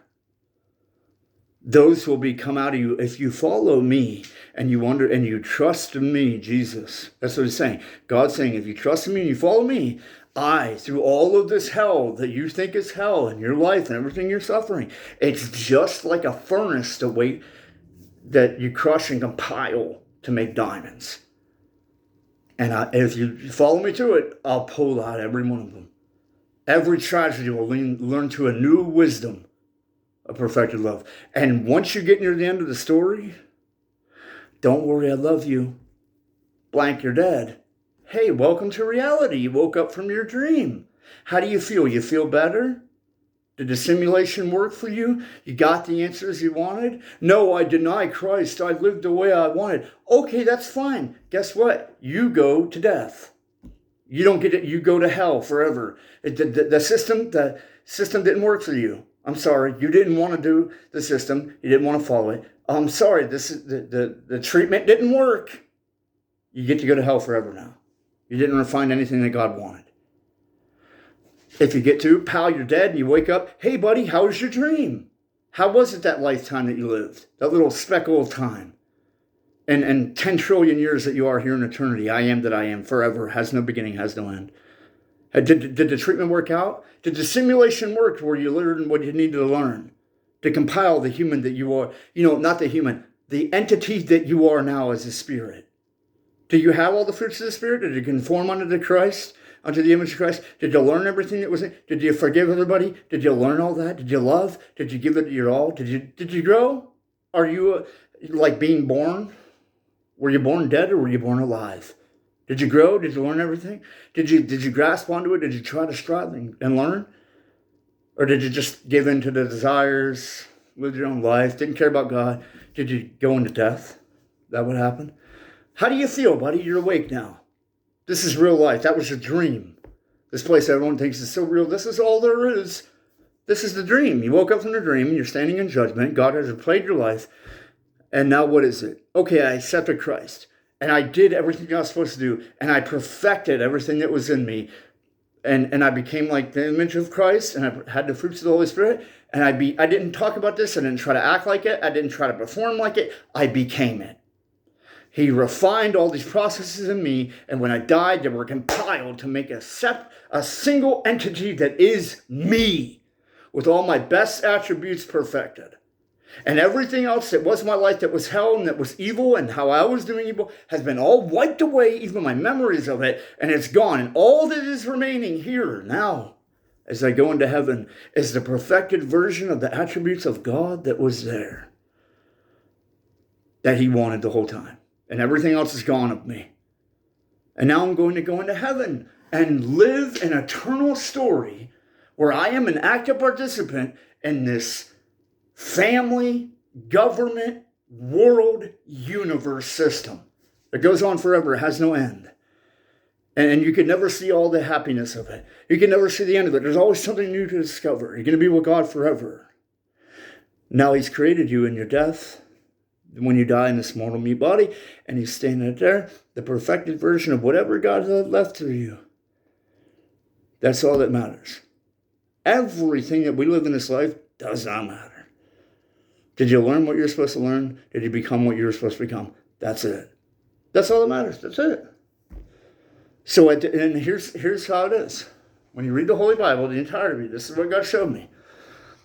God wanted something outside of himself that can be tested no matter what, that he can compile through trials and tribulations to form. And if that entity loves him enough, they will strive through hell, through everything, to become the attributes that is him. So when it says, I formed the dust of the earth, this is what God said. God formed the dust of the earth, and he breathed from his breath, from his nostrils, the breath of life. What is life? What is life? Christ is life. I am the way, the life. I'm the way, the truth, and life. I am the life. He breathed Yeshua. What is Yeshua? Yeshua is the perfected version of every good attribute of God. Faith, love, righteous anger. There's good anger. There's bad anger. Righteous jealousy. There is good jealousy. It's good. It's like loving jealousy. It's not like controlling or demanding or hatred or anything. It's a good type of jealousy. Godly jealousy. Hope, self-sacrificial love, obedience, sacrifice, honor, respect, like all these good attributes that are perfect that God is, and truth and reality and no lies, none of that, like everything is perfect. That's what God is. And God wanted to refine that into a human and have that outside of himself so that he could have those things outside of himself. He wanted to duplicate himself, like having children. Like this, I can love myself all day, and I can be happy in my own world and have fun and watch a movie by myself. But wouldn't it be awesome if I had a version of myself that's like a version of me, like having a son, that I can experience everything with? I can tell him everything about myself. He can really get to know me. I can get to know every little thing about him. And because he's mine and he's so little, I can form his entire life, and I can make what kind of human I want to make. There's a tiny version of me, the perfected version of what I have always wanted. And that thing that's separate from me, even though it's me, even though it is one with me, as we are in Christ, that thing can stand outside of my body, have its own body, and say to me, Dad, I love you so much, I'd do anything to make you happy. Let's go watch a movie together, Dad. You know how much that makes me happy?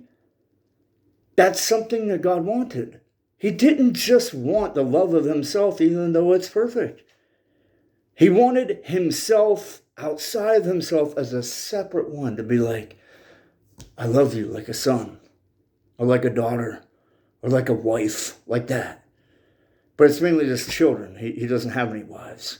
All of us together, that is the perfected version of what we are at the end of our lives, and we've accepted Christ, all of us together are his wife. That's the kind of feeling he has, like the entirety of everybody that is Christians, that is true Christians, the 0.1% of humanity that is really going to heaven, who really studied the Holy Bible, who really self-sacrificed and denied itself and carried the cross, and real Christians with wisdom, the ones who gave everything, those ones are compiled. That's the body of Christ. That is my wife.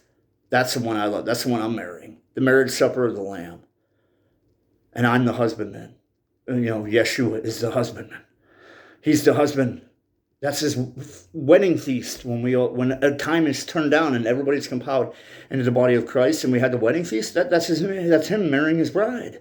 That's us all together as one. That's God becoming one with himself again. That's what it is. And every other human that exists that doesn't do any of this and goes to hell, that is literally, this is how crazy it is.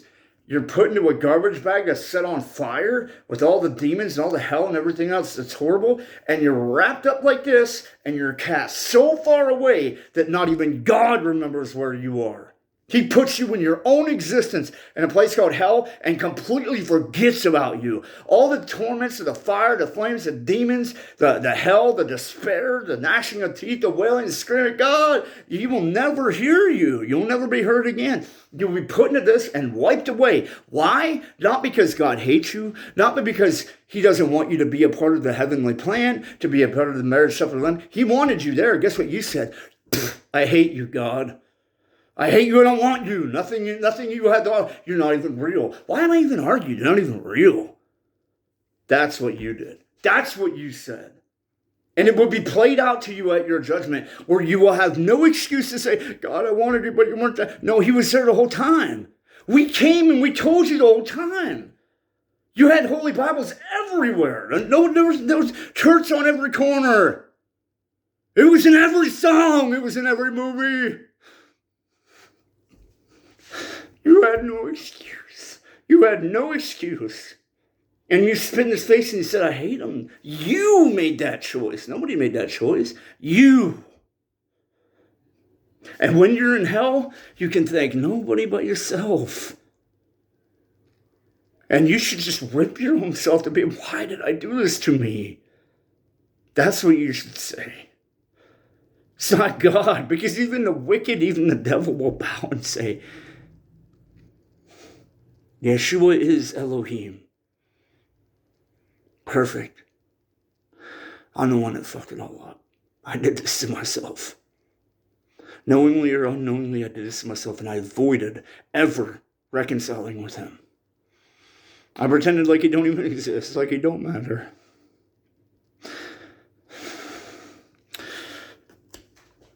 And how many of us would die? How many of us sacrifice our life on a daily basis? How many of us make these long-ass videos that nobody will ever watch? How many of us strive? I'm 41. I'm built as a 70-year-old man. That's how much stress I've had. I've already had a heart attack. I've already had cancer in my adrenaline glands because they were overworked to the part of stress. I did not just die for you to hear this. I lived a very hellacious life every day saying, here I am. This is the truth. This is reality. Here it is. This is it. I've been among you 41 years. And I've probably done more to tell people than almost any other human on the earth. I've written books. I've done hundreds of sermon videos, even 1,000 probably. You don't care to listen. God, if I made 1,000 videos, see, that's how much I've done so far. God came to you 1,000 times. He knocked on your door. 1,000 times. Who didn't open it? You. You didn't open the door. You can't blame anybody but yourself. And when you go to hell, and then if you reject Christ and you don't do anything about this, anything you've learned here, you only have yourself to blame. But here's the most magnificent part of all. You're hearing this video right now, and you're not dead yet. Right now could be the beginning. This moment could be the first moment. This is the first moment. I took the breath of life. I took another one. This could be the first breath. This could be the beginning of you. This could be the beginning of eternity for you. Beginning of heaven for you. This is it right here. You're living it. You're breathing it. All you have to do is let the bullshit go. Let it all go. Everything you've ever learned. Everything you've ever heard, every rumor, everything you hold on to you from your childhood, what you saw on a TV that most that's like you, that you felt close with. Everything, let it all go. And know the truth and the reality of it. That's it. Step out into the blindness of faith. And say, Christ, I love you. I don't understand it all. I'm like a baby who's blind. I think I know all the answers, but I realize I don't. I realize I don't know all the answers. I just want to get to know you. I want to get to know how my life ended up like this. I just want to know how it all works. I love you. Can you show me the way? And instead of being an idiot who is, second guessing God all the time and questioning and doing all, I'm just going to, whatever you show me my way. Whatever happens. In the middle of the night, if you wake me up from a dream and I have a feeling, I'm going to grab my Bible and read that. Or I just thought about something that I remembered from a long time ago that, where's that at in the Holy Bible? And I go on Google, where does it say this in the Holy Bible? And I start reading it. That's what I'll do. If I'm at the store and I hear somebody say, hey, Jesus loves you. You know that? Oh my God, not one of these Jesus freaks. Oh God. If I don't act like that, but if I'm like, hey, yeah, really? That's interesting. What's this track about that you're handing to me? This little booklet, like tells a little story. I'll give it a look. I'll give it a look. And not throw it away and not put it in the dash where you can forget about it. Put it in your pocket and be like, dude, that was an opportunity from God. God worked through that human to make a choice to reach me. That's how much he cares. That he rearranged the entire universe so that at that specific location, that specific second, if one thing would have changed, if the light would have been green instead of red, if you would have had to wait 10 minutes, if we would have spilled his coffee, if we would have pumped the brakes one time on the car, if somebody would have said, hey, that they didn't keep quiet and said, hey, I remember you, if anything, down to the tiniest level would have changed, you wouldn't have had that interaction. You wouldn't have. God rearranged the entirety of human existence and tangible existence so that you could have that interaction at that one moment, like you are having here with this video. He reconfigured the entire universe on a molecular level so that you could see this. That is a love that cannot be weighed, cannot be measured. That is infinite. And that's just a taste, a tiny percentage of what he has for you. You haven't even begun. Yet, friend, you must trust me. You haven't even begun to understand what you have here. You really don't get who loves you. You really don't get what he's done. You haven't seen everything. You might have heard rumors, but you don't know a single thing. You don't know anything.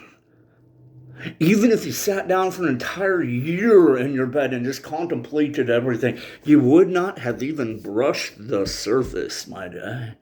You wouldn't even have done it. You wouldn't know a damn thing yet. His depths are immeasurable. Infinite. You plunge in, oh, I feel a little bit of love of God. Wow, this is an experience I've never had. It goes on forever, buddy. It goes down, down, down. It goes up, up, up, up, up. It's infinite. You can never reach the end of it. Right now, if you can, it's an impossibility. But say eternity, this is eternity, right? Let's do this. Say this door frame is eternity. Here's the end of it, of how much wisdom you can attain, the top. And down here near my foot is it. Okay, say this is the beginning point. See, like we're just saying, is that right here? This is the beginning point.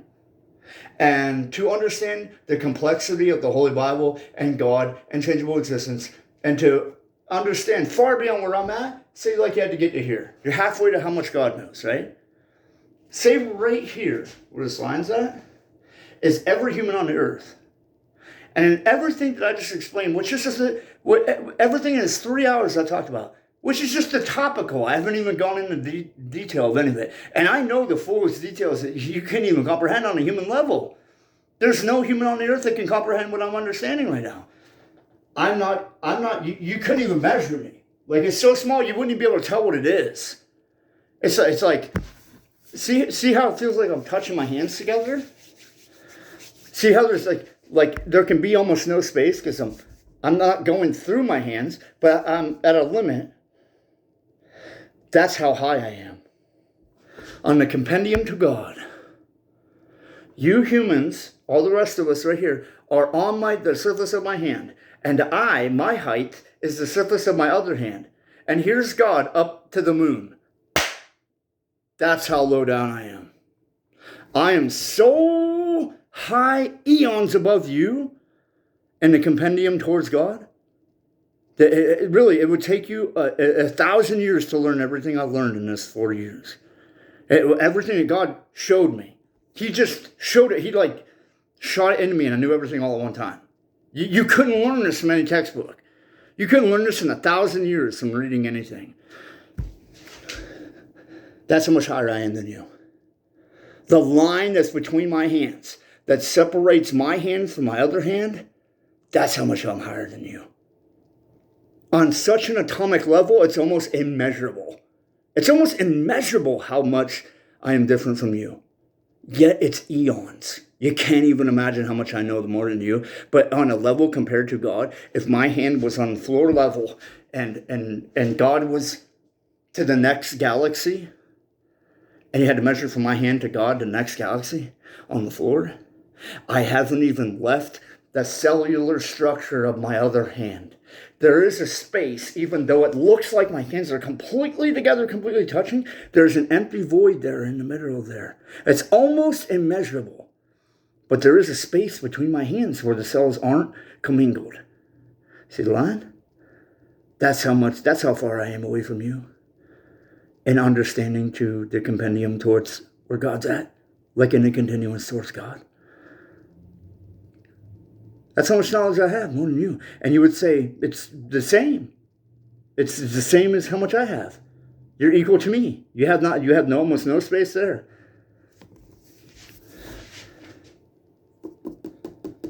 If you compiled all the wisdom of all the humans who have ever lived, from the year 2024 to the first man, Adam, all of them compiled, save Jesus. You take Jesus out of that because he's God. He infinitely knows everything. If you compiled them all together, they still wouldn't even be how much knowledge I have in my head. You still wouldn't get it. That's how much I am ahead of everybody else. but the space is so small compared to God. It's like you can't. It's like you don't even exist. There is no difference between me and you to the naked eye of God. We are basically the same. I have no grand revelations that will change anything in the consortium of God. It will not do anything. I am just a servant. Pride is the most disgusting, evil, wretched thing. And before this video shuts off, because I'm stopping in 8 minutes, I want to give you the timeline so you can understand everything we've learned so far, which is the extremely topical thing. It's like the very base. It's like, here's a book, and you read like the quick leaflet on the side of the book, like on the back of the book, a summary. It's like, I didn't even go into detail of anything that I talked about. Really, if you thought it was, wow, that's really good, buddy, I haven't even gone down to the molecular level on how any of these things work. Because I don't want anybody to duplicate what I know and start really destroying the world and changeable existence and time, which you concede to be what it is, and it's not even time. So I'm going to give you a timeline so far, which isn't even a timeline, but this is how it went. God wanted that love outside of himself. So he created these tools called angels. And one of them had one of his bodies, this one angel, his name was called Lucifer. All right? And he was made out of gemstones, and he had musical instruments woven throughout his body. So his body was like if you took some trumpets and guitars and everything and clarinets and you put them together and then wrapped them in gemstones and formed them into the shape of a man. That's what the devil was. Something beautiful and elegant like that. And he looked at himself and examined himself and considered himself after eons, like billions, trillions of years of serving God. And which is like a millisecond because it's all the same minute. You're probably not going to get that. But it's all the same minute, but it's like a billion years. He's doing all this, and then he looks at himself and considers himself. I'm pretty great. I go up where no other angels get to go up. I have music. I'm so beautiful and amazing, and I think I'm going to make myself a throne, like God, my creator. and I'll be worshipped as God. As soon as he decided to make that choice, pow, he was killed from within. God immediately, it wasn't that God killed him. It's that decision created a reaction that automatically killed him. It's like the way you turn off a light. It automatically killed him. He's automatically dead. Dead from within. Turned to ashes from within. He's dead. As soon as he decided that that was what he wanted to do, and that's how he felt, bam, dead. He died right there. But that's spiritually. He died spiritually, you know what I'm saying? So he was a tool. All of the angels, good and bad, fallen angels or not, are tools. So he has this idea. So listen, before this happened, God said, he's by himself. There are no angels, there's nothing, and by himself. And everything that will ever be is existing inside of himself. So he's always had this story. This was always going to happen. But at a certain point, he declared it to happen. So like everything began as a timeline. So like this. He already knows what's going to happen. And he already knows that all the angels, a third of the angels are going to be bad. But these angels turning bad is not a bad thing. Because he's lighting the fire and building the furnace that is these little instruments and tools, which are the angels interacting with intangible existence, to put these other things, like a brick of tungsten or a brick of iron, into the furnace to make it malleable. And you have to interact with this way, add this chemical, do this, do that. And it creates a new solid thing, right? Like craftsmanship. So the angels were a tool. They were his toolbox, one of his tools. And he knew that the angels were going to be bad and become evil. He wanted that to happen because that's one of the tools that you need fire to make stuff. So he created them. And in the timeline, they became the tools that he needed as the devil and the demons. So the devil convinces 1/3 of the angels to become evil like him. So we have 2/3 good ones, 1/3 bad. So this is These are the things needed that are needed to interact with the place called tangible existence so that good and evil can be going as a vacuum. As we create these, we put the entities of humans in there, and it creates a primordial soup that combines to create each entity having out of itself everything I've explained in the last 2 hours of how you change to become, a Christian, okay? And how you are in this realm. To conform unto the image of Christ, have the Holy Spirit, true love, all that stuff. You become the perfected version of these things. So, the devil thought that he had free will to do these things. But he was always the devil. He was a liar. He was a murderer from the beginning. From the beginning of what? From the beginning of when God pulled out of him, and he was an angel. He was an angel like inside of an egg, and when he was born, he was the devil. So he was always the devil inside the egg. He was always evil. And God created that tool to be able to cause the reactions and everything that's happening out, evil in the world, so that we could be, if you can't explain if you can't understand what I'm talking about, no point for you to continue, really. It's just the environment, all the necessities on the atomic structure that you need to create a new element, which is the attributes within you. So, he says now, God says, okay, now I want my children. I want to create the children. So in the continuance of the timeline, the angels turn evil, and they're that, and 2/3 of the angels and 1/3 of the angels. And he says, okay, now I'm going to create, now I have the tools, some of the tools, I'm going to create the environment, which is tangible existence. This world, okay? Well, the whole universe has to be in play for this world to exist. So the universe is existing just so that planet Earth can exist. That's pretty awesome, isn't it? Your brain, everything that functions your body only exists so that your brain can survive, so that your brain can be the housing, the casing unit for your soul to be here experiencing this place. Isn't that amazing? God created all the universe just so that planet Earth could survive here. Like, I always do like this, like a link, a circle and like this, together. like a circle ball. Like he created all that to create the earth. Isn't that incredible? And so he creates the earth, puts everything perfected so that humans can survive here. But what are humans? Humans are just an astronaut suit. When you put on an astronaut suit with Elon Musk and go into outer space, if you took it off and went into outer space and tried to float around and try to walk on the surface of the moon, guess what, buddy? You're dead. Like you're going to die. You're going to die in a few minutes. You can't survive long there. That's not what you were meant for. You need a spacesuit, okay? The same way that you need a spacesuit to be in outer space is the same way from eternity souls needed a spacesuit to survive in tangible existence, to experience this place, to become the perfected version of themselves, to go to heaven via Christ, or to survive in this environment, to realize they, by their own free will and choices, didn't do what they were supposed to do to follow Christ and build who they're supposed to be in heaven, so they killed themselves and they must go to hell. So that's how that works. So the Spirit, God creates this universe for this world and this planet Earth. And the angels are tools, good tools and bad tools, a hammer and a torch, okay? A hammer to help refine you and to help you. A torch to burn around you, to mold you by evil things that happen, what you call evil. It's not really evil, but like tragedies and stuff that happen to you, to rebuild the thing that, from the building blocks that are already inside of you, like the way the tree is inside the seed, to rebuild you to have perfected love, forgiveness, all these great attributes.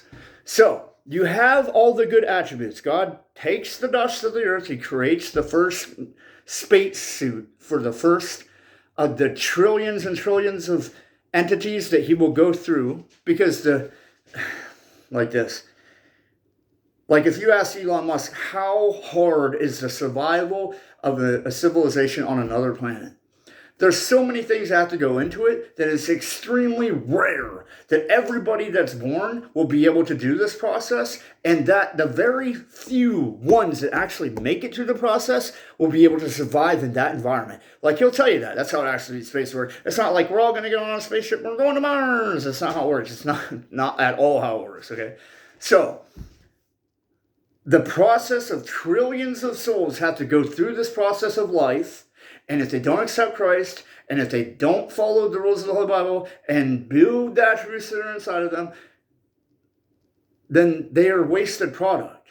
I'm not saying this in a bad way. You got to say this in the overall aspect of humanity and the compendium of parts that is the universe. And our meat suits and our souls are a part of this thing that is a cell with the nucleus as the earth. And we're working in it, trying to create a living being, which is you. So you're put into the furnace, and maybe the materials are not good enough, and they hate the furnace, and they don't want to do it. And these materials are not good materials, so you had to dump them out into the garbage. And they're not good. They didn't form into what they were supposed to form into. That's us. So trillions of souls go through this very hard process of being born into this meat body, this meat astronaut suit, to survive in this place called tangible existence, this world, this universe, with all of its intricate things. Now, everything is a mini-system. Now, if you want to understand where you are standing in an overall system that is compiled from many, many different systems. So it's like this: the weather system, the human genome, the way plants grow, the way the wind moves and it does this, and the way the seasons go, like all these different things. The way you have an interaction with a woman and it creates a love. A lust that creates into a drive of a love and a desire that leads you to do something. Like it's like the way chemical reactions happen that lead to a certain thing, and you doing all these different things that you would have never done if you wouldn't experience that kind of desire or chasing somebody. So it's like that. So he builds this environment, and all of these things are mini systems, like the weather system. It has I'll just go with something very simple. Reaping and sowing, like that. That's the basis of all the systems, right? That's how you function them, is by reaping and sowing. If you understand reaping and sowing, you understand one of the main laws of how each system works, because it's a law that tethers them all together. So it's like this. You put an apple seed in the ground, you get an apple tree that has many apples, and it has many seeds within it to create many more apple trees, okay? And so the system is reproducing on its own, self-sustainable, okay? And it multiplies and multiplies, self-sustainable, okay? So that's like a perpetual energy machine. A perpetual energy machine is an apple core, like with the apple seeds, all right? So an apple is a PEM, perpetual energy machine, like the sun. You don't understand really how energy and all that stuff works, so you wouldn't understand how the apple is equivalent to the sun. But it is. It's even greater than the sun, okay? Because the sun will eventually die. An apple would never die, okay? Because it's infinite. Forget it. So God creates this whole thing, and very intricate things. Everything has a system. The weather system, everything's a system. And they're running on their own mathematical precision, and they work perfectly. In the 7 days of creation, 6 days. 6 days of creation, God does this. He creates all these systems. Everything. The food chain, everything. The way your body works, the way cells duplicate. Every single system. And puts them individualized. And yet he creates this overall mathematical law. It's not just math is like how it all fused together, but the law that he speaks out and writes into the code of existence are the laws that tether all the mini systems together to make one overarching, one singular entity of a cell. Like the way the many different cells had their own things, and they're different types of cells, and they had their own coding and everything, but they all unify to make a single human being. That's the same thing. All the mini systems that are in the world had their own laws of how they function, and then a bylaw that combines them all together as the tangible existence. Okay? So God creates that, and he creates humans, the way your meat suit, spacesuits work. And he puts us into our spacesuit at the moment of conception. The light of life happens. Pow, we're put into our meat suit. And that's like an apple with a seed inside of it, with your mama, when she's pregnant with you, with your mommy. And she, as you grow, poops you out, right? Give birth. Follow what I'm saying. And she gives birth to you, and you grow, okay? And you blossom into like an apple, creates an apple tree, and more apples, and it goes. You, at like a certain age, take on what's called the accountability age. Now, it's varying because culture is becoming more evil over time. Society is becoming more evil over time because Jesus is about to end this storyline and begin eternity. So it's already happened. It's already happening. It's just right now in the microcosm. It's right there. So, but listen, you don't need to worry about any of that. It's going to happen real soon if you're looking at it from a timeline. But if you're looking at it from reality, from truth of God, it already happened. We're already there. You've already made your choice. Even though you haven't, maybe next week you'll turn to Christ. It's already happened. It's already been written out. The story's already done. We're just waiting. We're all waiting at the start line of eternity. So all this has to be wrapped up. And so now this is the playback of how we get to where we are. So that when you're judged, knowing, say, hey, this is not how it should be because I didn't really do that. I didn't feel that way. Everything was played out to you. You're living the playing out of it right now. Okay? So he creates this tangible existence and sends the devil and angels here who are like tools. Okay? And the angels, okay, can go. I really don't want to. I'm not going to tell you about that, but because I'm kind of scared because everything I'm saying like takes away the element of faith, because faith is the only thing that can make God happy. Like if I say, hey man, you love me enough to believe that I have $1 million here waiting for you. I have the cure to everything wrong with you right here. If you love me enough, I'll give it to you. Do you believe me? You're my baby son. Do you believe, Daddy? You believe I can make your whole life perfect, everything? But if he knows, if he's seen the cure, if he's seen the answer, there's no excitement in that. There's no joy in that. He's not having a bondful moment. He already knows. He already saw it. So I'm allowed to see because I've already tested by faith. I've already been tested by faith, and I've already conquered. Not that I did anything, but that he made it so that he made who I am. He compressed me. He made me by the element of faith, and I used the element of faith, and I believed him beyond all doubt. That's why he calls me Abraham, the first of my kind. And I am the only one like me upon the earth right now. I am a prophet, and I am an emissary of the king. And everything I'm telling you, no other human on the earth knows this stuff, all in comparison. You might know small bits of what I'm talking about, like the time, like the way I explain time, and the duality of quantum mechanics, but all formed together. If you had all my knowledge, then you would be a prophet. Then you would be a friend of God. God calls me his friend. I am the friend of God. I am the man Abraham that's described in the Holy Bible. Everything there was physical. The Old Testament was physical, of this tangible realm. Everything in the New Testament is spiritual, where it matters. There is where it matters. The spirit that's speaking through this meat suit that you're seeing on this video, the spirit is what matters. That's relaying through a mirror darkly to this meat suit to tell you what the reality is. So I am Abraham, the first of my kind, that has seen. I had seen, and so I can tell you that because God loves you so much. God loves you so much that I wouldn't just die and just have the knowledge like everybody does when they die. They've seen it now. You've seen it. He loves you so much that it's not cheating. It's not really cheating because he built the test and he is the teacher, okay?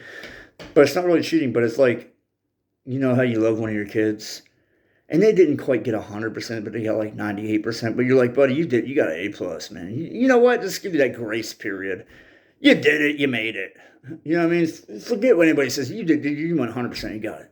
That's what God's trying to do. Like when me and my kids are playing dice, and I roll the dice, like, and I'll be like, oh, go for this one. He'll get it like 1, 2, 3, 4, 5. He'll get 2, 2, 3, 4, 5. And he'll just be one off from the long straight because we're playing Yahtzee. I'll be like, yeah, man, because he doesn't really notice. I'll grab all the dice and be like, you did it, dude, you did it. And I'll write it down like you got it. Now, it's not because I'm lying. And it's not because I'm evil because, oh my God, I lied. I wrote it down and he didn't really do it. No, it's because I love him. I don't care about the game.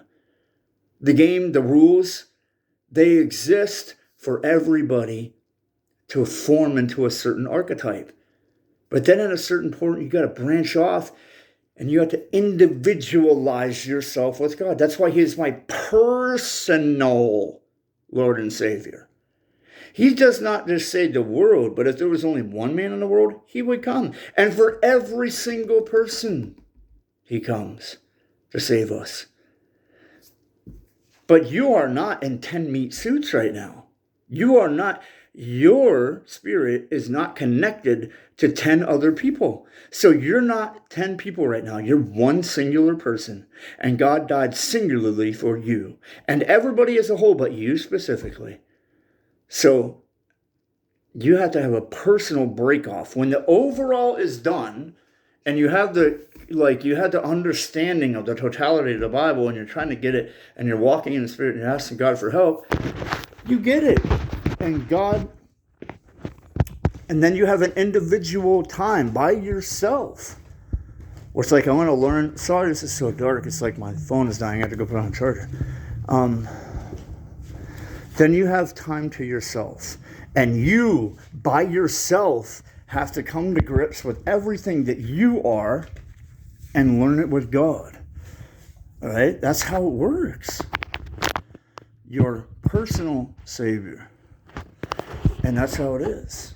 So I'm going to cut this short right now, but I just want to say, listen to me. So I'm going to get to it right here. I'm just going to say it real quick. So God created the angels as tools. He created this tangible universe as a control area. And he created our meat suits. Now, this is what happened that led to everything that we're experiencing now.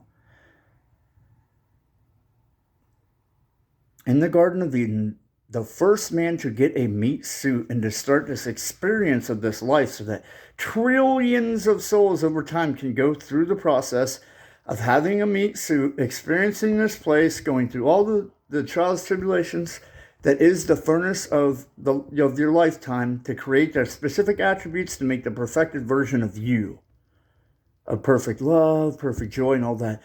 Everything of that, all right, everybody has to go through. And there's trillions of them. So if God wanted like 100 family members that are 100% real with him, made it through the entire process perfectly, and it would be like Abraham or King David or St. Paul or something like that, or Peter, there's only a few men noted. There's only a few souls noted by name within the Holy Bible out of the entire collection of humanity. That's all that's in the Holy Bible. Those specific names that we know for sure are guaranteed heaven. Okay? He didn't write all of our names in that book. We didn't all play a part in the Holy Bible and the construction of it. Just those specific ones. So very few there be that find it.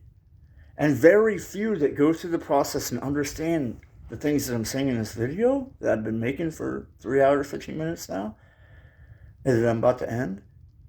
It's very few of you. So trillions can go through the process and hundreds of thousands will come out. Perfected. Let's think of that. Trillions, dude. With a T. Trillions will go through it. Thousands of billions, dude. Hundreds of billions of people being born, living, and dying since the first man as Adam until the last man. All of us going through this process exactly. And only like it's like a 0.1% of a single percent of all of humanity that has ever existed, will ever exist, does exist, makes it to heaven. That tiny of amount of people.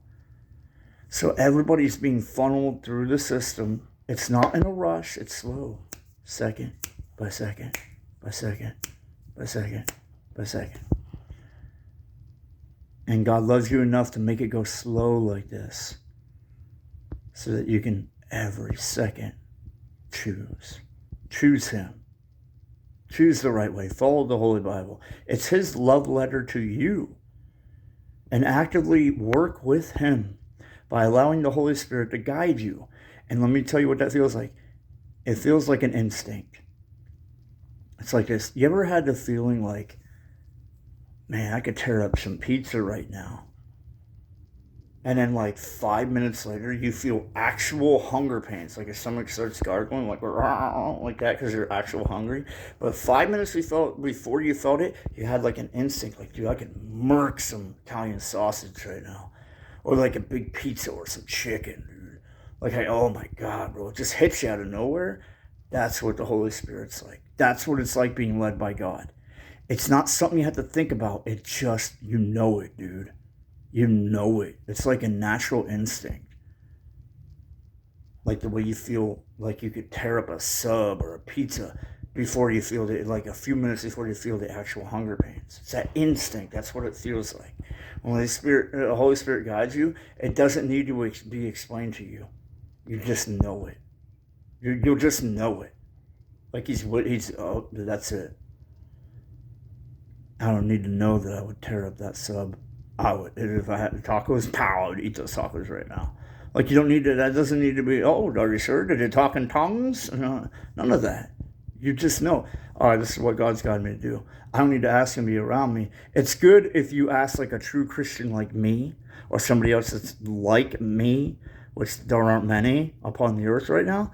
But if you ask somebody that's like me with no hidden emotions or no hidden agendas, no secret things that they want to do, no sexual desires, no desires for money, like none of it. If you just ask a servant, a true servant of the King, a true son of God, hey, this is what I'm feeling like. What do you think? Let the servant of God think for a few minutes. I'd be like, what are you feeling, dude? Is that really what you felt? You sure you got to do this? All right, man. And if it doesn't go against any of the rules of the Holy Bible, because the rules are a guideline, like the way there are guardrails on the side of roads, the rules in the Holy Bible are guidelines to let you know you're on the right way. So if it's a woman and she's like, I feel like God told me to preach. No, God didn't tell you that. It was a demon convincing you. No matter how good it felt, it was a demon. Because it specifically says in the Holy Bible, and God's not delusional to say one thing to the whole world and then say one thing secretly to you. No, it says women are to keep silent in churches and never try to assume responsibility or usurp a man's position. All the positions in the church are only for human men. They're not for women. So if you feel like, oh, the Holy Spirit's guided me to start my own ministry and to preach to everybody about all these different things and teach everybody, and you're a woman, no. Because the rules are the guidelines to keep you on the right way, the truth, the life, the light, the right, correct path. And if it goes against the rules, no matter how much you try to mentally justify it to yourself, it doesn't matter. It's the devil lying to you. That makes you feel good. Like, you ever had sex with a hot girl? Or like a really like awesome dude has sex with you before marriage? You're just hooking up in your younger years. And you're like, oh my God, he's the best at sex. He makes me, oh my God, it's the greatest, right?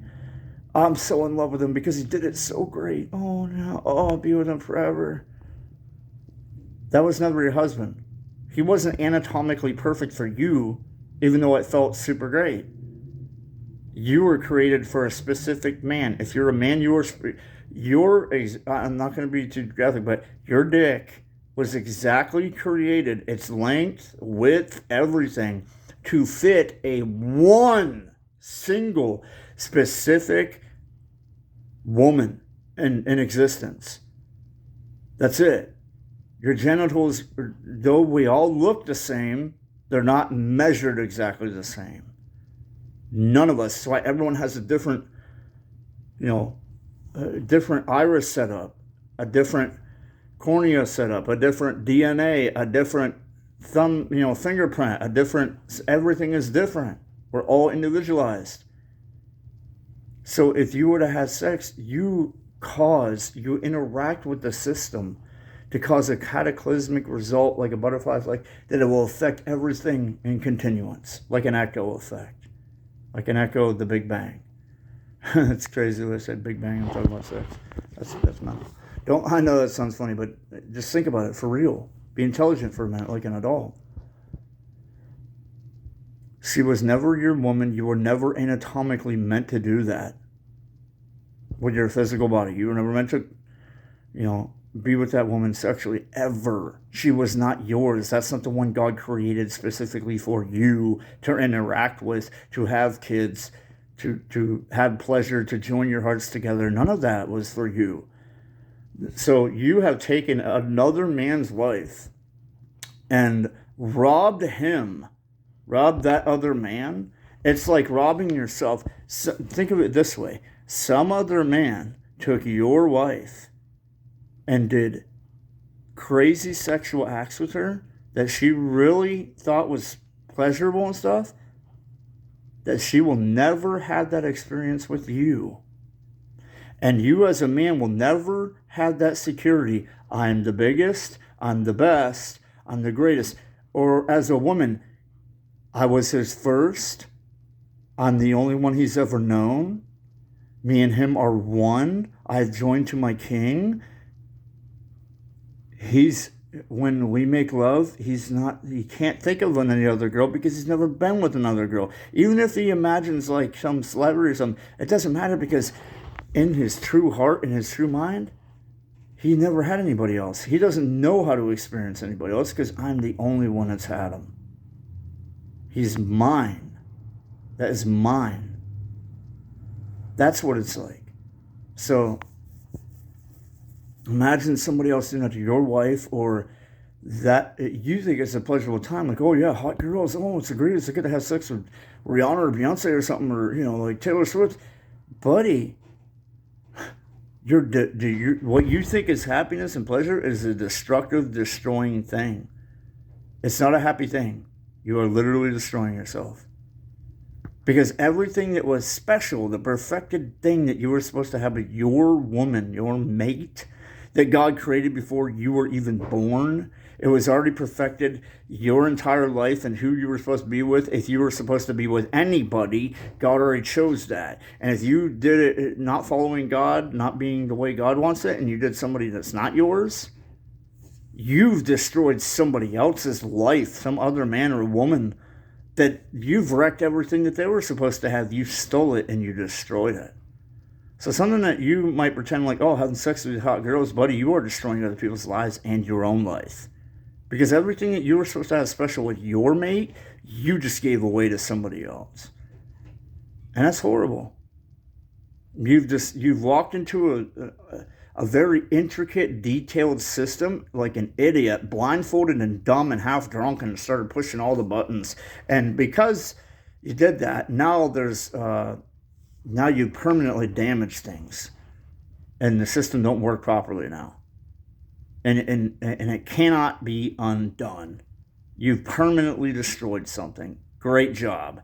So while you're sitting here like, yeah, girls bouncing their asses, and your girl's like, I just want to be stripper hoes, you are literally it's like a mental illness, because you have manipulated so bad that you think that going around wrecking lives, and you're already destroyed, you've already wrecked your life, you can't have anything pure and perfect, like perfect true love, and find your soulmate and have an amazing family and fulfill every contentness that you've ever had, every pleasure that you would have had with all these hot girls that you ran after, you would have had multiplied with your own specific soulmate that God created for you.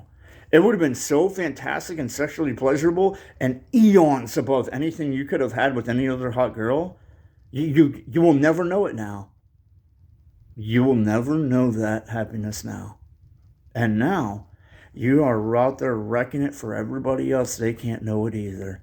And it's a sickness that spreads. That you guys are like, yeah, every girl naked in a music video, and all the girls on Instagram, and all the girls in the pornos.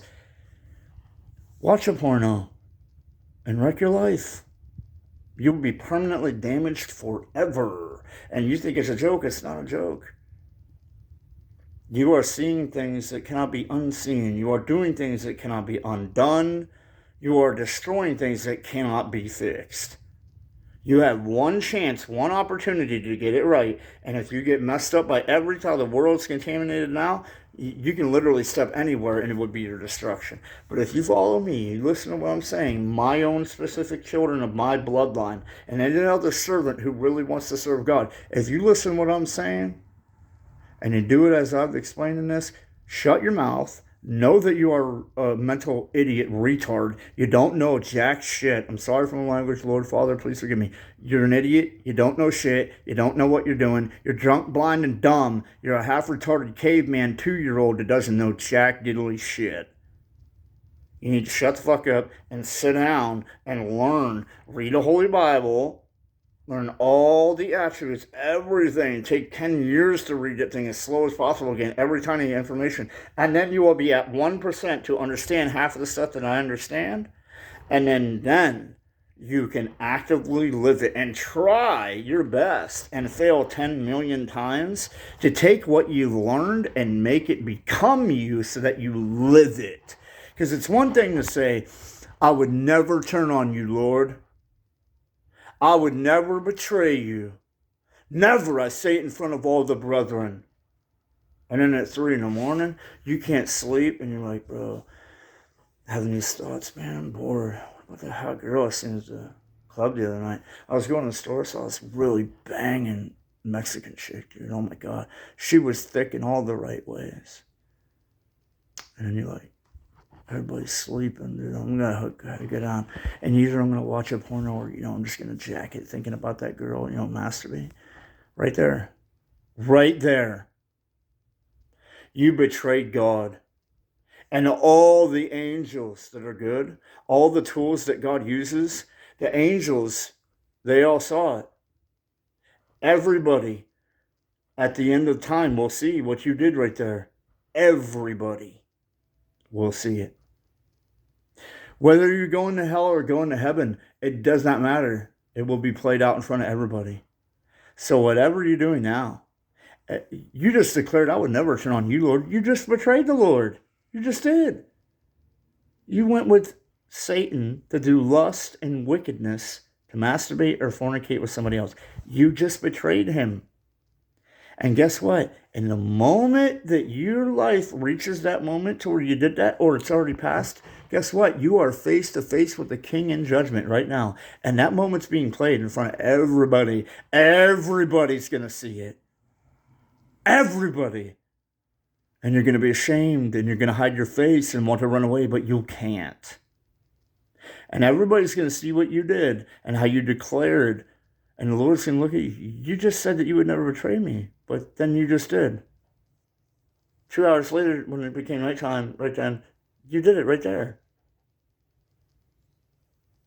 You said you would always be a stalwart, upright man that loved me always. You, Morgan. But then in secret you did wickedness.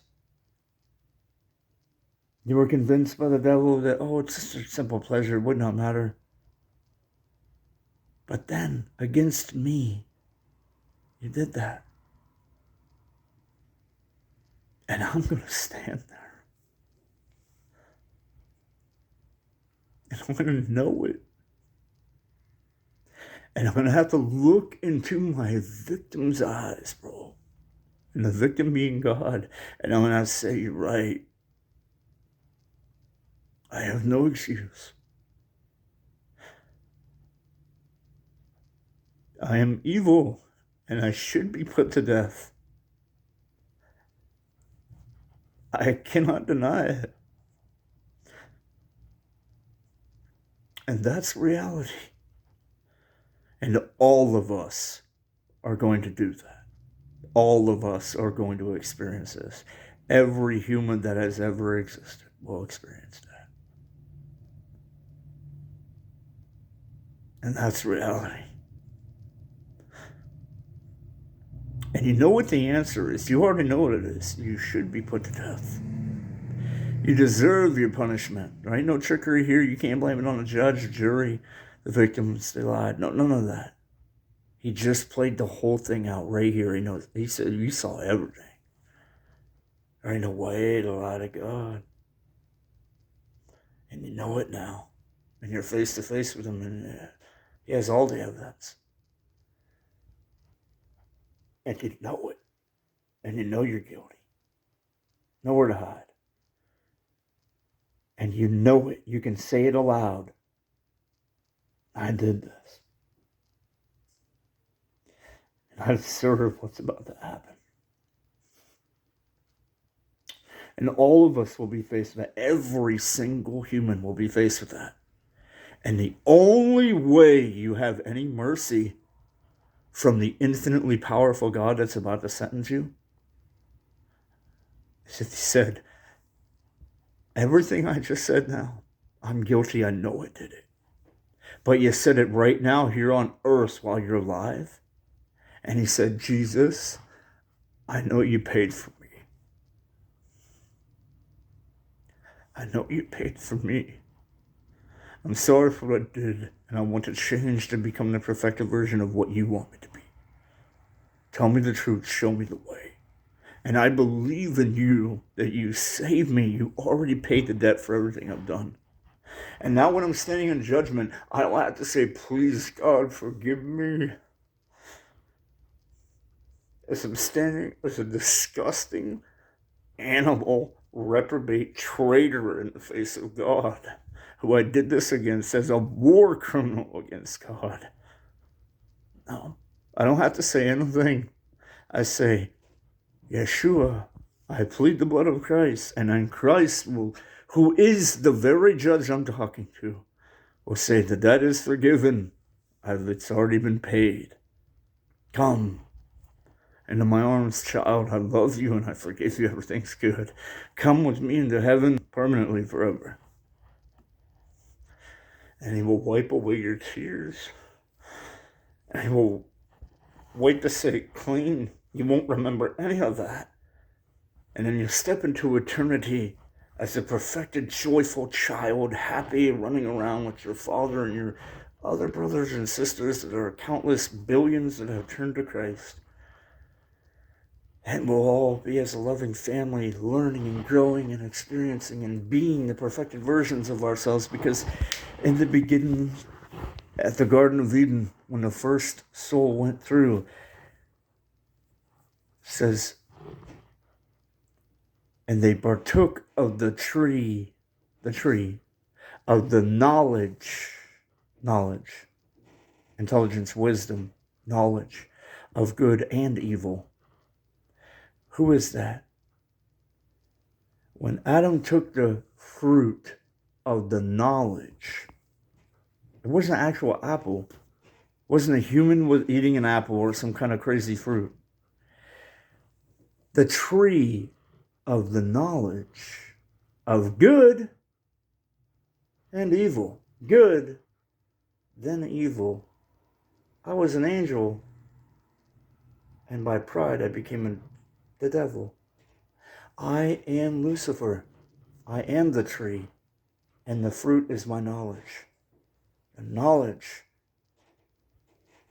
of all the bad emotions that were imprinted on the perfected version of Adam and Eve.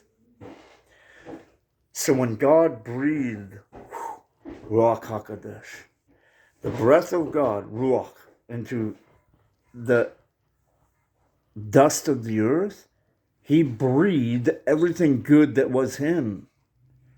Love, the building blocks to be perfected love, joy, peace, forgiveness, hope, everything into Adam. And then Adam, via Eve, the inferior, the weaker vessel, took on all the bad emotions of the devil. Hatred, evil jealousy, wickedness, lust, everything that is evil, vanity, nudity, obscenity, abominations, everything that is evil, all the evil attributes of the devil went into Eve and went into Adam, and they became just like the devil. But it was the devil and God commingled at the same time. And then they knew that they were naked. And their eyes were open. It says their eyes were open. They knew that they were naked. Whoa, what is happening?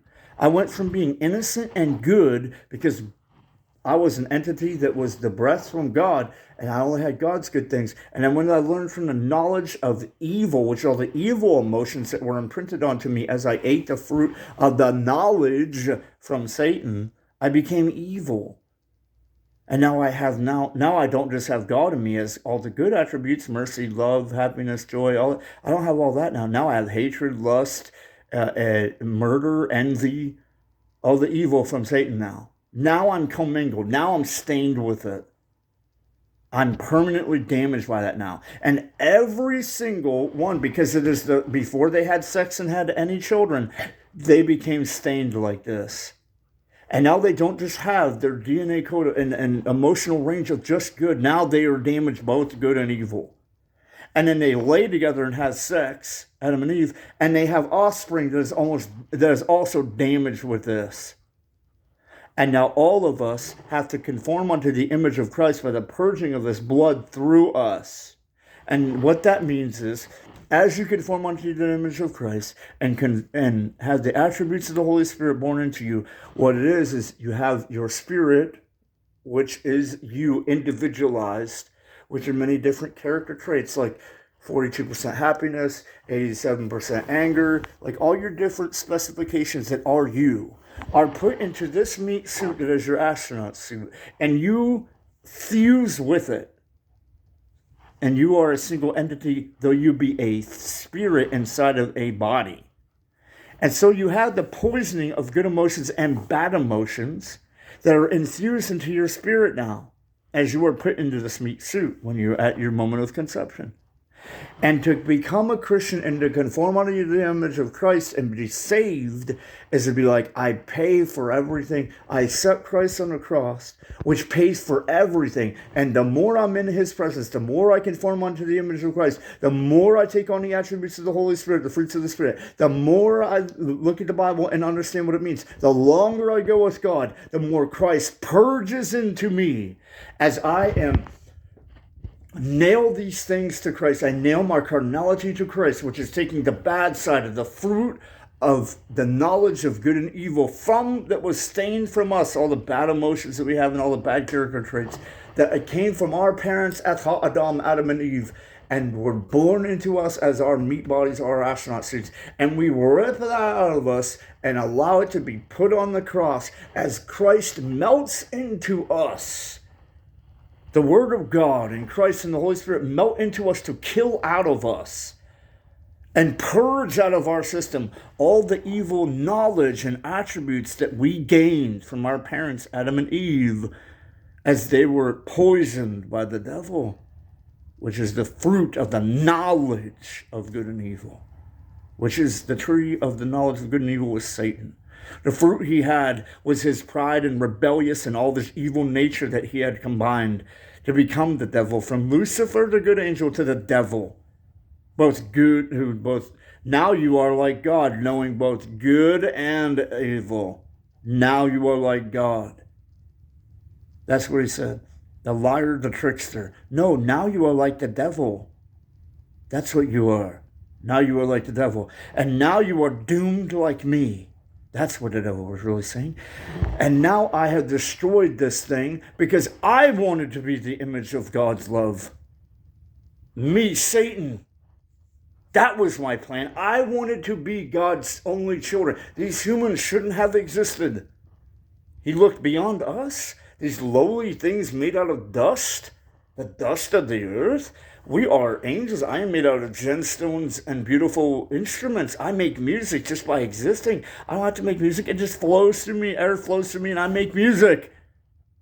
And these lowly things made of dust that eat each other, that do wickedness all day long, they get to be the image of your love that tells you, God, how much they love you and you love them so much. That was supposed to be us, the angels. I am hateful, I am jealous now because of this. I am wrathful, I will do any kind of wickedness, any abominations. I will defy you in every way. I will destroy every system that you set up. I will defile it. I am the most evil now. I am pride incarnate. I am evil incarnate. I am Satan. I'm the devil. And I will poison them because you know what? If we're not the object of your attention and love, I'm not going to let them be either. Sorry, I will destroy everything you try to build. And so he did that and gave them. Did God really say you'll die? Nah, he just knows you'll become like him. Really, it was a trick so that the humans could become like the fallen angels. Doomed forever. And so our body, our meat suits are comprised of, we are all Adam. We are all Adam. We are all Eve. And we are versions of them, and we have the same meat suit that they had. The same suit for our spirit to be in. And the only way to fix this is by Christ paid it all, and his blood purifies us. And as we're more in tune with God in the Holy Bible and following the Holy Spirit and being in love with Jesus, he purges out of us all the stuff that we are condemned with the attributes of Satan that was imprinted on us, the fall of man at the Garden of Eden. And once that is purged out of us, then we are the ones that get to walk, then we get to walk through the doorway of death and be in heaven with God forever as what he intended as one of his children. And none of it could have happened unless all of us went through this life, experienced this hell, was tortured, suffered, went through living hell, had ecstasy, great times, and all this. And it was the perfect environment to build the attributes that would compile us. That is the purging out of the bad attributes and the birth and construction and knowing and becoming and being It's good to say, dude, I would fight an army for you, baby girl. Would you really? Would you really do anything for your wife? Would you be mauled to death by a bear? You'd be like, dude, what if a bear came out and we were, camping and on a beautiful night and we're laying under the stars and we're falling in love and all this, and you're my wife and our kids are there? Would you really fight a bear? Knowing that bear is literally going to rip your fucking face off. It's going to take his hand, dude, and rip your whole jaw off. You're going to not have a jaw, bro. He's going to crush your head and rip your eyeballs out. He's going to gouge open your stomach and pull your guts out of your body. You would really do that? That's how much you love your wife, to prove how much? God will test that. God will test that. You really want that level? It's not just words. You're going to be thrown into that situation to build that inside of you. That's not an abusive thing. You are going to become the perfected version, because this life, this world doesn't exist. This is like a dream. This is to build. This is like a womb. You're a baby in a womb. You have to build everything to the violence of the chemical reactions that build up your bones. If a baby had a mind like an adult, like an infant in the womb had a mind of an adult, you would go insane. You would literally you would lose your mind with insanity because of all the trauma that you are experiencing from every gestation, from the time of your conception, to the moment that you're born. It would be so traumatic. You would go through so much unbelievable mental torture. You would literally lose your mind by the end of the 9 months. You would. You'd be insane. That's why we're not supposed to have our mind. That's what this life is. Our souls are tied in, but once we die, our meat body dies, our souls are taken out, and our souls are still the totality of who we are, just perfected as we went through this experience. And so there it is. You're in heaven now. You're at judgment now. And if you accepted Christ, he forgives everything. He cleans out, he purges everything of you and your system, and he compiles the perfect gemstones. Says, okay, now you as this person, as like the way Adam was when I first breathed into him, the perfected version of every emotion that is not something that you can act like. I don't have to act good. I don't have to try to, act to be nice to people. I am nice. I am loving. I am merciful, because I am mercy, because I am love. I am these things. I don't have to try to act like it. I just am. I am hungry. I'm not, hey guys, you know what? There's this thing, but I got to explain to you. You're not even going to believe it. It doesn't even exist. Where it's like, if I lack this, sustenance, it creates a thing in me where it's like, well, what the hell, buddy? That's not real life. What is this guy? He's insane. He believes that hunger's real? Like, that's a chemical reaction. Like, these people think they're intelligent, and atheists, they create, that's a chemical reaction of your brain. Well, guess what, buddy? Guess what? Everybody thought the world, everything in the universe revolved around the planet Earth at one point. Do you really think that we are at the end of technology? We simply do not have the technology to be able to measure the response from the chemical reaction of your brain that didn't start there, but the reaction derived from your soul, which is encased somewhere in your brain or brainstem. So we don't have that. We don't have the technology like a radar to be able, or like a CT scan, like a CAT scan, to be able to see that yet. To be able to see just where the soul is located. But maybe in 200 years we'll have that technology. But at that point, you destroy faith. Because faith is the substance of tangible things of what? Things hoped for. I hope that this will happen. How can that be a substance? How can something I hope that things hoped for? Something in the future not even real can be an actual substance that you can put under a microscope and analyze. Like, the evidence, faith is the evidence, tangible evidence of things not seen. Things not seen? Like back in the 1500s, before they even knew about atoms or molecules or how a nucleus works or protons or any of that. That back then, before it was discovered, way back, 1,000 years ago, they would have said, buddy, you're insane. You think that there's tiny molecules that make up the totality of us? I'm a single entity. I'm a human. I'm a single. I'm separate from every other thing, but I'm not. What are all these little microscopic things you're talking about? What is even microscopic? What does that even mean? You're creating, that's exactly what it is right now. You guys are so upset about stupid shit that don't even matter. Buddy, the Holy Bible is all you need. It has all the answers that you will ever need. God has all the answers, and the more you fall in love with him, the more you become like him, the more you erase out of you the evil from the devil, and not try to act like it, but really become it. God will just tell you everything. He'll just show you everything, like he did to me. I didn't have to learn anything. I just obeyed, followed, and did the best I could to fall in love with him and be true to him. And then he said, okay, I see that you are genuine and authentic and real. This love is real. This relationship is real. Here you go. Here's all this other stuff that no other human's been able to see so far. Or whoever's alive on the earth can't see it now. Here you go. And he showed me everything. So you could literally ask me a question and I would give you such a detailed answer. You'd be like, you're just John, dude. You're yapping forever. This 4-hour-long video doesn't even compile into one answer. Yeah, it does.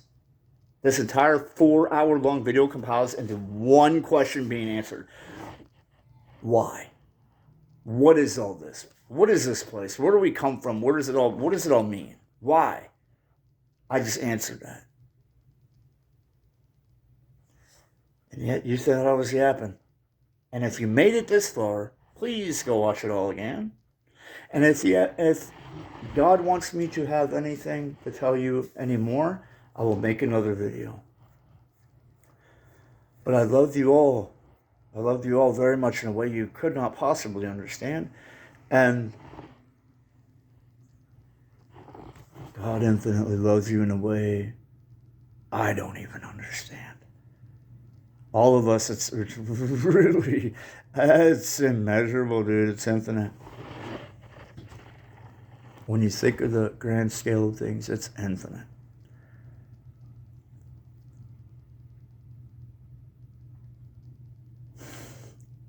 I hope I'm alive in this realm for much longer. Maybe another 10 years.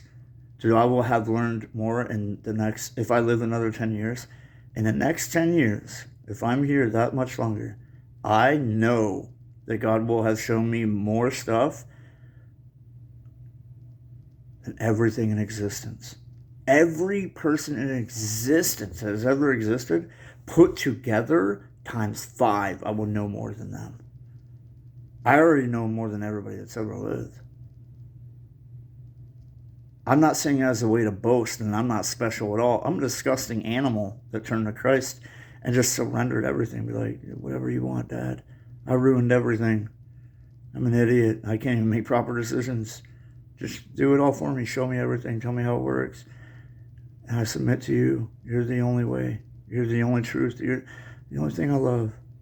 Without you, there is nothing. Without you, I don't want anything else. If it's not you, I don't want nothing else. It's not a choice I need to make. It's just who I am, and there is nothing else. It's not maybe or 1 or 2 or yes or no or light and dark. It's not that way for me. It's just one singular thing. It just is. You just get on with reality. It just is.